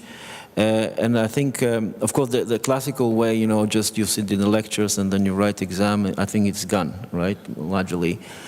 So that's why it's more on the project-based. It's more on when you do assessment, you have more problem solving. Like I'm also teaching, you know, and so during this kind of exam, what we call it, presentation, final presentation, then of course you have to pay more attention, you know, how this student is able to solve the real problem. And this is the way I think all universities are going, because of course at least maybe in engineering, I know in social science, in engineering it's more easy to test, you know, whether you have a certain problem to solve and you have to go through the maths, you have to go through mechanics, you know, and maybe you work in a team and then you have a solution, and then the only way to test it whether it works or not. So it's quite easy to do that. But maybe this is more challenge for the social science, and I think this is, I don't know who can share on that. I actually have a model. We were facing the same dilemma about 10 years ago, and we developed a model that's in two segments: knowledge acquisition and knowledge application. Knowledge acquisition is digitized. So the live lecture is an anachronism. The Greeks gave us that model 2,000 years ago. It was very effective for 20 centuries, but we don't need it anymore. So we eliminate the live lecture. We record all of that information. We put that online, and students can acquire all that knowledge. Now we have generative AI so that it accelerates the acquisition of knowledge. We expect them to do that before they come to class to apply the knowledge, and that's where the problem-based learning has value. So having some new pedagogy is important, and especially for faculty members in that transitional time, they have an identity crisis, because they used to give these great lectures. We've all been involved in great classes where the professor is fantastic and engaging, and then we go home and figure it out. Well, we don't need to do that anymore. Now we have the ability to record that professor, but the professor has to have a new role and a new identity. So that becomes part of the transformation process. Yeah, I just wanted to sort of mention one more thing. Like Natalie mentioned the straw that breaks the camel's back, and I sort of, picking on that idea of the straw, I'll bring up another metaphor, namely the straw man. And I think that there's a narrative that I also want to push back against, of building the educational system that we have today as some sort of old-fashioned, you know, Greeks, you know, lecturing in their togas and whatever. And then when I look, you know, of course we have very different maybe contexts that we're looking at things from, but I look at things from the Finnish educational system, from the schools and the higher education system, and we haven't been sort of, like, we've innovated a lot, like, along the years, and we keep innovating. So I think it's sort of, there's a risk that we kind of paint this straw man that everything is sort of outdated, and now we're being pushed. Okay, now you have to, you have to like have urgency. You have to jump on and do and, you know, buy and use certain commercial services, or otherwise you're facing this existential threat. So I think let's sort of also be honest of the good things that are in the education system, that the innovations that have been taking place and that have nothing to do with AI. You know, problem-based learning, that you don't actually listen to a lecture. I used to study computer science in the 90s. We wrote program code on paper. We were given lectures about how to write a code, 2-hour lecture, how to write a code, and then we took an exam where we wrote paper code. That's ridiculous. We haven't done that like in 20 years, 30 years probably. So that's already like, the system has evolved. It's not as if we're just having this like monolith that needs to be broken down and built from scratch.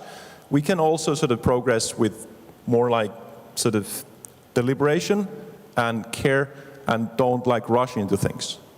Thank you so much for those thoughts.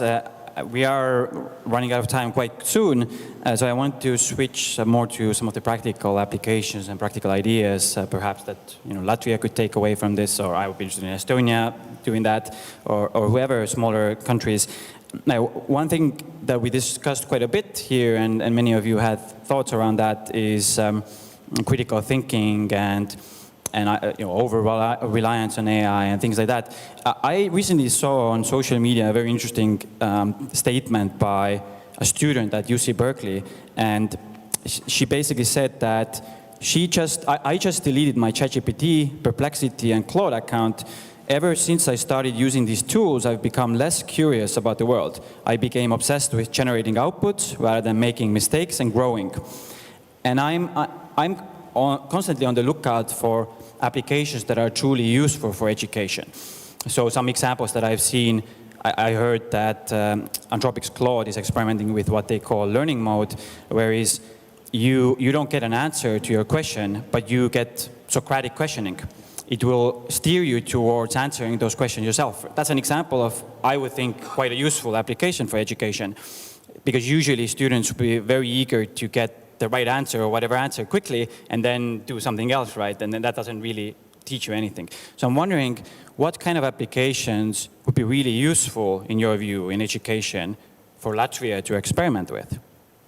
So I think that's a great example. Socratic method embedded as an AI agent, and it's actually asking questions, not giving answers. So this challenge we face is we have to stop giving students the answer. We have to start challenging them to reason. And I think the AI is actually our friend in that way. If we embrace the change, if we resist, then it will just be used as another tool to cheat. So the challenge, I think, is redefining the pedagogy, coming up with something that makes sense. It's not too complicated, and faculty members can make that first step.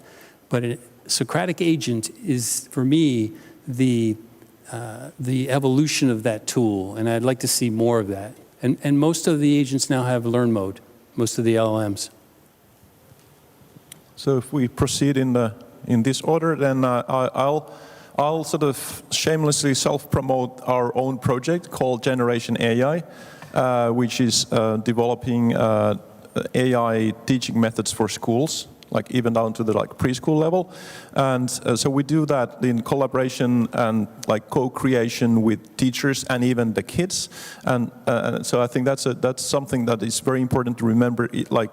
Even in a small country, you should feel confident that you can create your own solutions. It's not only that you kind of buy this or that service from some big service provider, but you can do that.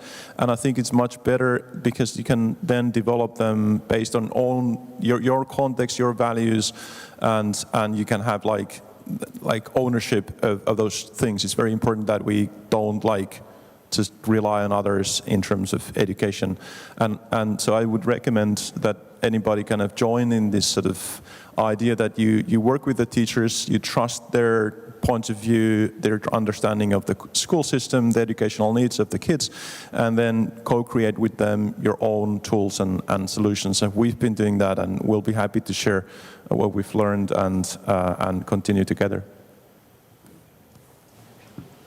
So we base our education curriculum on problem-based learning, adaptive learning, and design thinking. And depending on the topic, on what kind of course you are taking, you can adopt one or another method better.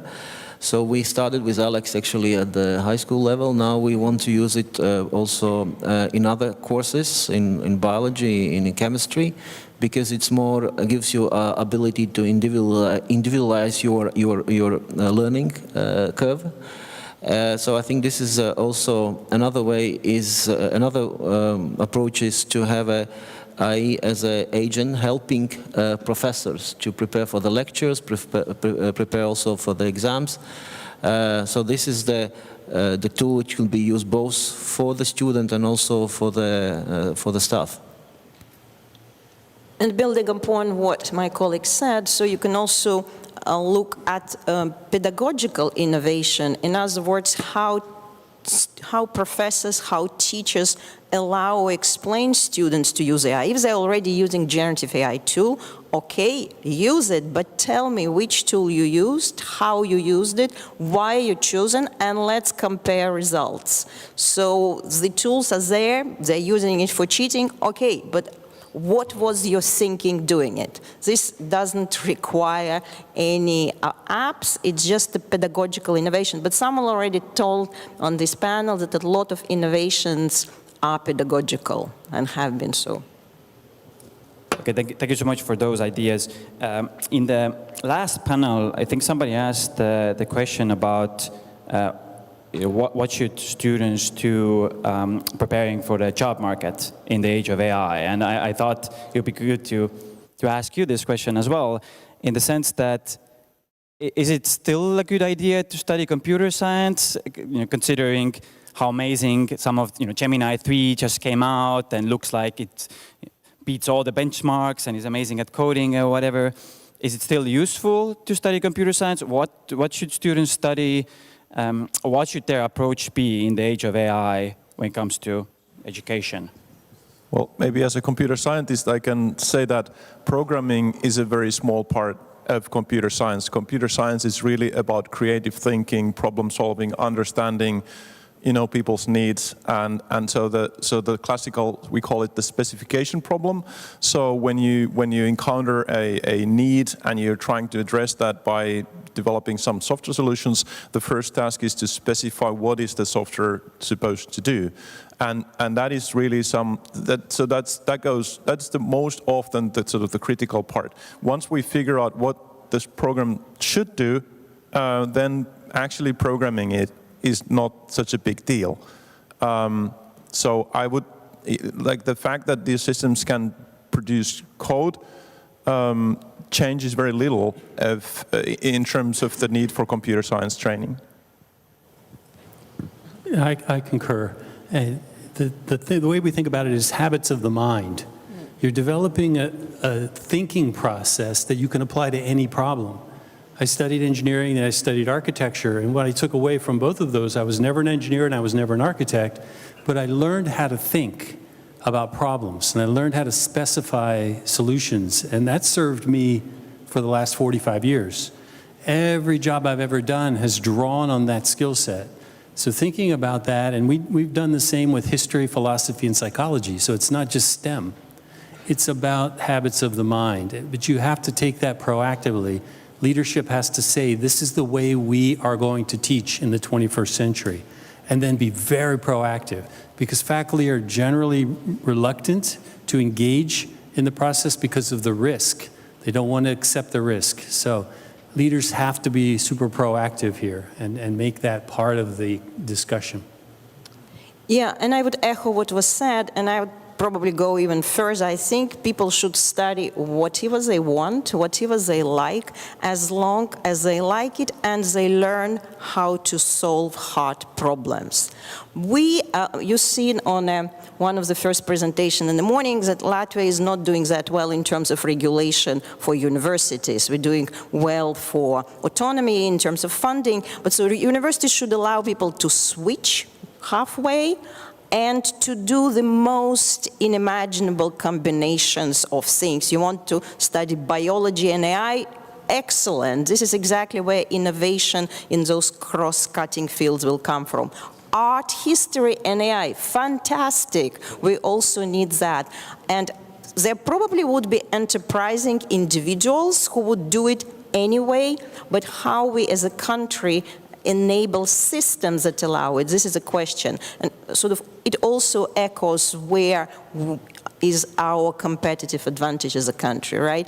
Vertical specialization of different AI, but for that you need expertise not only in AI, and the tools will become more democratic and the programming tools will help evolve a lot, but you need field expertise. So any unimaginable combinations, but solving real hard problems. Thank you so much for these insights. We have about 10 minutes or so. I would like to turn to the audience if you have any questions. Keep your questions or statements relatively brief so that we can have a couple. And yeah, go ahead here at the front.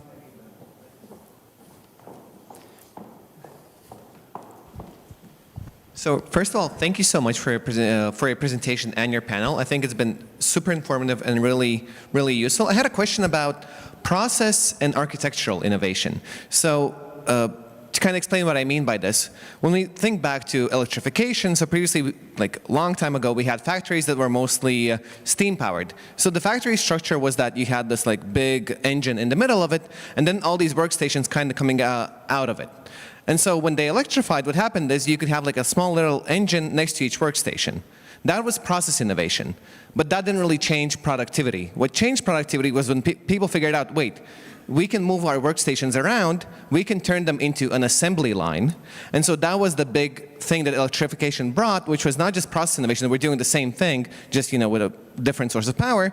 We're completely changing how we're organizing work and changing the ways how we do it. And so my question is, I guess focusing on higher education, do you see any opportunities or any architectural innovation in higher education in the future, or do you think we'll still, keep to chalk and talk? Thank you.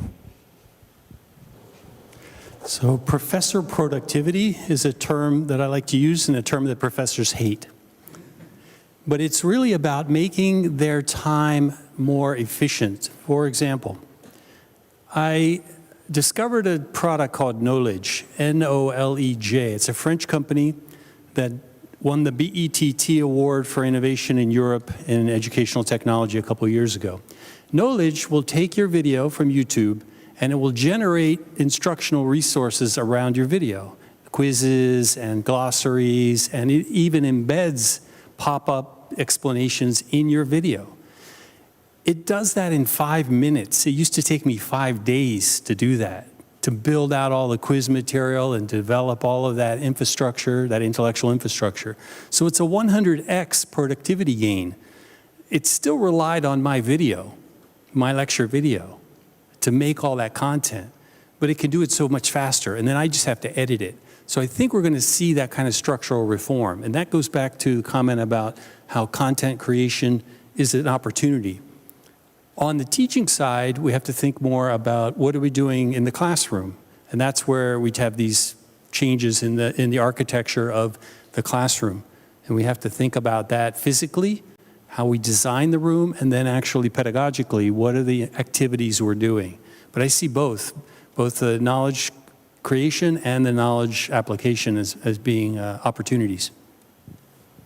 Yeah, I guess I'll just again point to the fact that it's not only technology that enables us to rethink things, and in education it's sort of often not.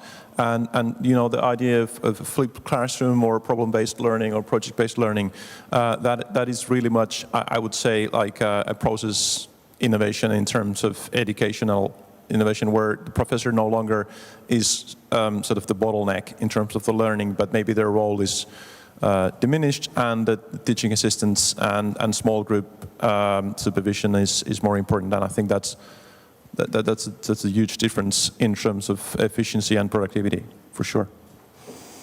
I think in the first lecture today, when they used this term, incremental and disruptive innovation, and you're talking more about how to do it within the universities, but I would emphasize that one of the key things, at least when you talk about science universities, especially engineering, is that you need to challenge students from very early days, maybe from before they even finish the first year is on disruptive technologies. Because we have a lot of innovation, and especially, when you talk about technologies which are incremental, like more or less technical solutions. What we need incremental change, we need a disruptive change. And the teaching for this is very different, because you give very open, challenging question to the group to solve, which hasn't been solved yet. And believe me, the students, even without very deep knowledge, they have this creative thinking to come up with very innovative ideas. We have good examples in our university, starting from submarines or building the spaceships, etc., etc. Any other questions? Maybe we can get one or two more. Go ahead. Yeah, I have two semi-connected questions. First one is a bit broad. How does generative AI with its hallucinations go together with higher education? How can we account for that? And also, what's your opinion on research that shows that when using generative AI, we don't really learn anything, we only cognitively offload our tasks, which don't really trigger the brain sectors that are connected with learning or cognitive load? These are some excellent questions, hallucinations and cognitive offloading. So hallucinations are both a problem and an opportunity. I did this exercise with 250 professors in Brazil. I gave them a document that was generated by generative AI, and I said, I want you to find the citations that are hallucinations, because there were 4 or 5 in that document that the AI just made up. AI is like a young child that wants to tell you the answer that they think you want to know, so you have to proof it and evaluate it. And then the faculty members went through and they found those citations that were hallucinations. So it becomes an opportunity to teach people not to just trust the technology at face value, to do your diligence and make sure it's giving you the right answer. Yeah, I think I read a paper where they showed that if people did a task or solved the task just like by throwing it into generative AI and then just sort of pretending it's their own, or if they did it just manually, well, obviously the manual or like sort of having to do it without generative AI, they learned a lot. So you'd later ask them if they recall anything about it, and they'd recall a whole lot if they'd done it by hand. But the surprising thing, or the kind of interesting thing, was that what they found is that if they had actually done it first on their own and then run it through generative AI to improve it and to iterate on it, they learned the most. So I think there's good ways and there's bad ways of using the technology. It's not the technology itself that necessarily has any sort of impact. And would that just also have more on research? I mean, especially if you talk about universities, the students have to be encouraged more on doing research. And then, you know, even if your artificial intelligence generates something, you have to go through the research process to understand if you make mistakes.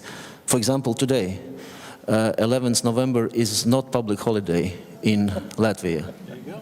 Yeah, so if you, I mean, you have the 6 models generating and still there was a mistake, but then if you look at it and you know, do a little bit of research, perhaps you will discover that. One last question, perhaps?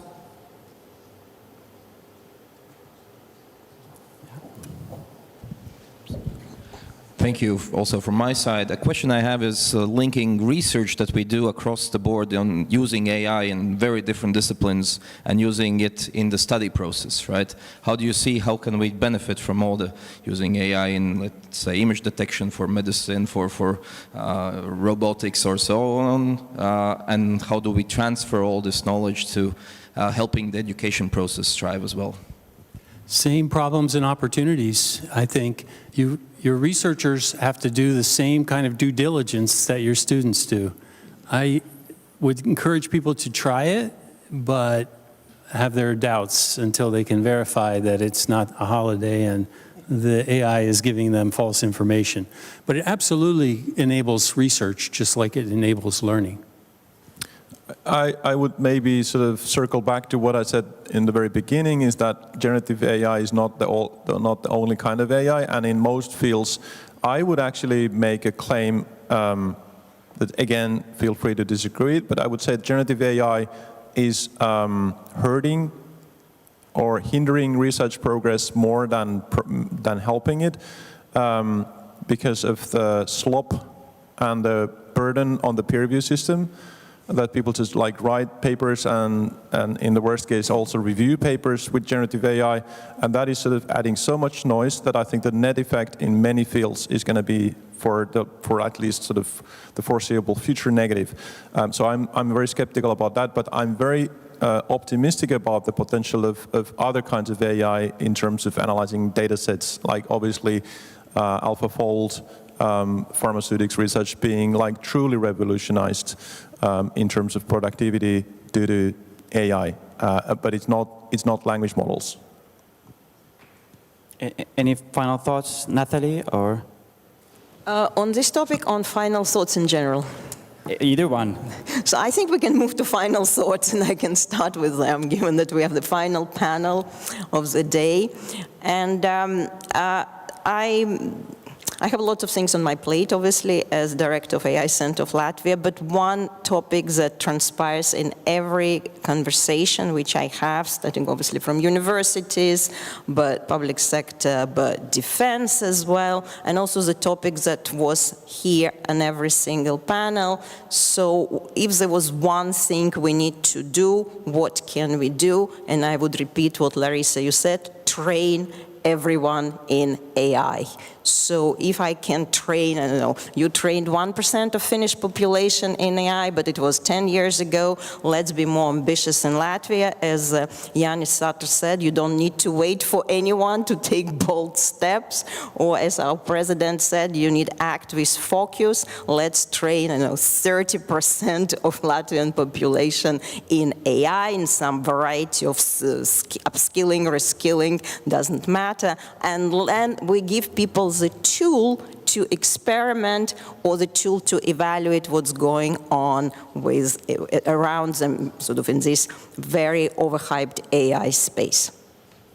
Yeah, if anybody could follow with like a brief takeaway, solution, recommendation for Latvia, that would be great. Well, apologies, I'll again promote our own stuff, but the Elements of AI course is available in Latvian, and what we would really need is your help in sort of getting into people's hands and on people's screens and devices. We don't currently have a Latvian partner, so if anyone wants to sort of join and promote the course here, then like that 30% or whatever number is certainly achievable with relatively little effort. You have everything you need. You have expert private sector companies, you have expert universities, you have dedicated leaders, you have commitment at the government level. You have what you need. You have to act. There's no more talk. You're already 3 years behind. We should have had this meeting in December of 22, frankly. So every day you wait is a week or a month or a year that you lose. And start training, start teaching, start using. That's the way we learn. Any final thoughts, Thales? Yeah, it will be maybe very boring in that sense, because I think we're talking about artificial intelligence, but if you think about, you know, the science when the whole research started, it's more than 15 years ago, and there is already new research going on the next generation. Most likely it will be artificial, not intelligence, but consciousness or something along these lines. So we have to be not just users, but we have to be also creators, and that's why we need more talent in research. We need more also resources in research to be one step ahead, because new things are coming. This is one technology, there will be other coming, believe me. Awesome, thanks so much for these insights. Thank you everybody for listening in and joining us at this conference, and I hope you enjoy the rest of the last part of the conference, and then you act upon some of these ideas that have been discussed today. Yeah, thank you so much. Thanks to the panelists. Thank you. Okay, many thanks to the final panel. As somebody who works in higher education, it was fascinating. It was great. So we're now heading to the very last part of our forum, and I'm going to hand the floor over to the head of the Competitiveness Council, a professor of economics at the Stockholm School of Economics in Riga, Professor Arnis Sauka. Arnis.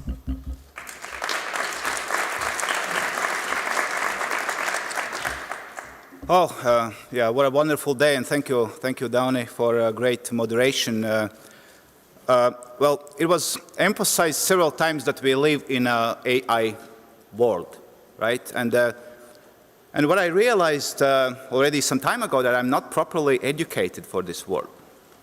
When I did my PhD studies, we knew nothing about what AI is, and so in order to prepare for these concluding remarks, I had to sort of visit certain places, and the recent one was World Economic Forum in Dubai, and just to understand what it is and how to use it. I mean, of course, I'm professor at university. We do certain things with AI, but kind of catching up, and sometimes there is this feeling the students know actually way more than we do.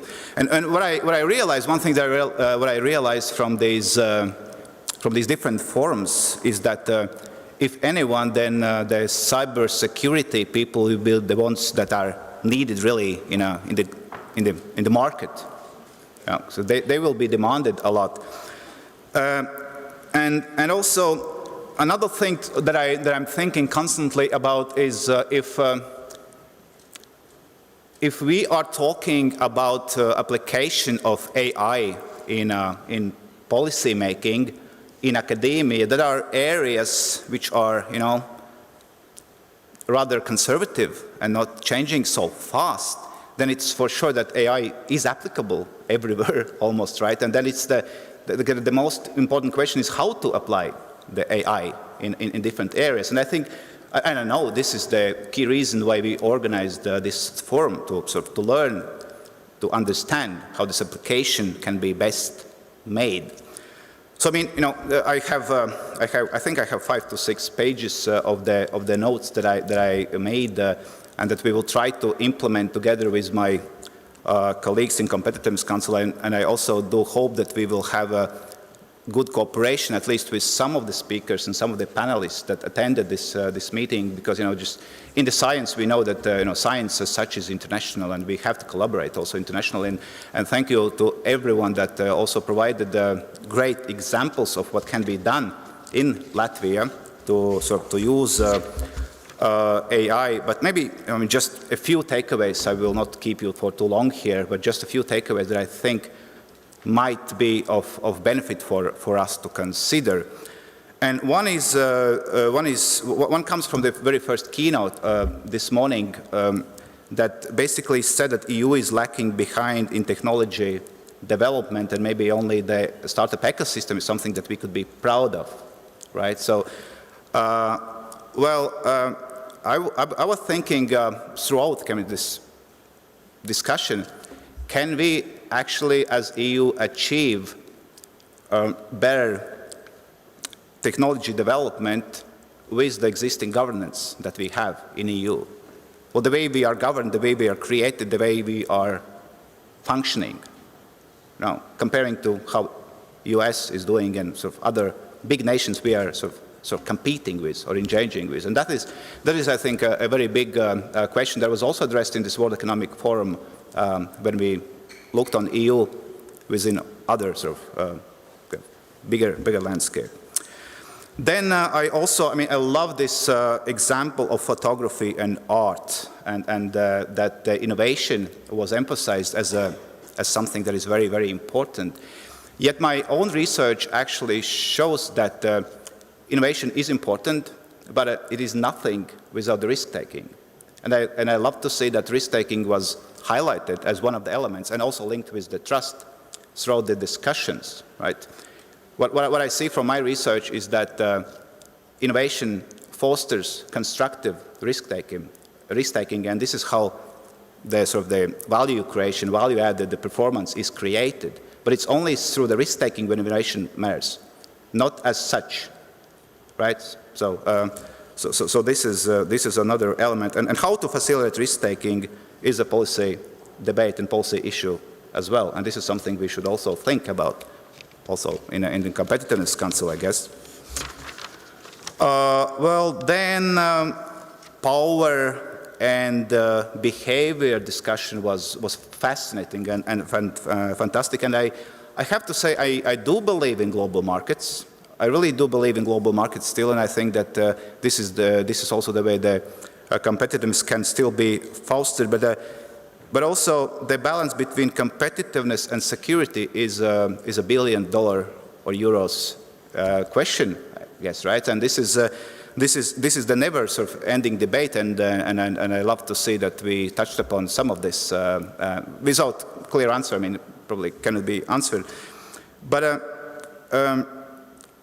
one of the kind of solutions in this competitiveness and security debates came from admitting that there is lots of uncertainty within AI. And if this is true, and I truly believe this is true, then probably more involvement with the startup ecosystem for the security, but not only. This came from the security panel, but not only. It's probably a good idea also in Latvia. So, I mean, there is a huge potential how startup ecosystem can be used also for policy, for defense innovation and many other issues. But also, I mean, coming from the university myself, stronger universities would also probably help. And stronger universities are not really possible without smart investment. And this is also what we are struggling with in this country. We do need more investment in the universities to foster kind of all these kind of things that we talked about, the upskilling of people and so on and so forth, right? It still comes from the universities. Building infrastructure and simple regulation was also something that was highlighted in the defense panel, and I also think this is something that we could work on, Well, then, junior and senior position competitiveness. Well, that was a great notion. And then I was also thinking, I mean, who are those, or who will be those junior and senior people, the positions? And looking on how my students behave, I mean, I'm a bit worried that they will take over this seniority, and the older generation, including me, it's probably 30 plus. Sorry, guys, for saying this, right? Knowing the average or median age in the world was also shown. But they might be the ones who are taking over the senior positions, and then universities, and I know the RTU, University of Latvia, other rectors are here, maybe the older generation will be the next students, future students for universities. So we might end up that professors are being educated by the current students in 5 years. So the role of universities and how it will change in terms of junior, senior, and lacking behind in competitiveness that was emphasized was something that I again was thinking about. Yeah, coming to the end of this. Scaling up public-private cooperation with relevant and updated legislation.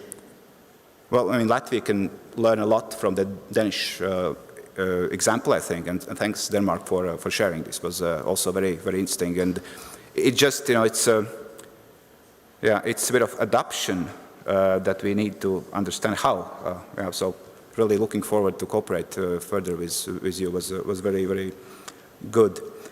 And then maybe finally, trust and less bad examples that was mentioned in the context of public administration. Well, it was also mentioned that public transportation, sorry, public sector.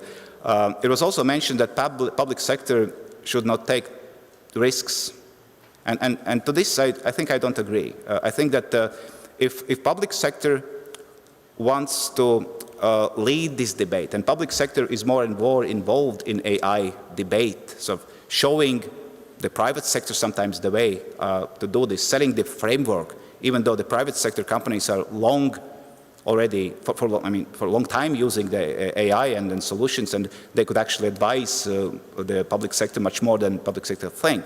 But what I'm convinced is that public sector should make mistakes and should, and that the bad examples are inevitable. And we should tolerate, as society, the bad examples, but also the controlling institutions. I know the head of one of the controlling institutions here. They should also, allow them to tolerate sometimes. Well, not too much, but still, right? Yeah, and finally, really finally, increasing AI literacy is of course a key, and this clock speed culture was also a fascinating discussion, something to think about.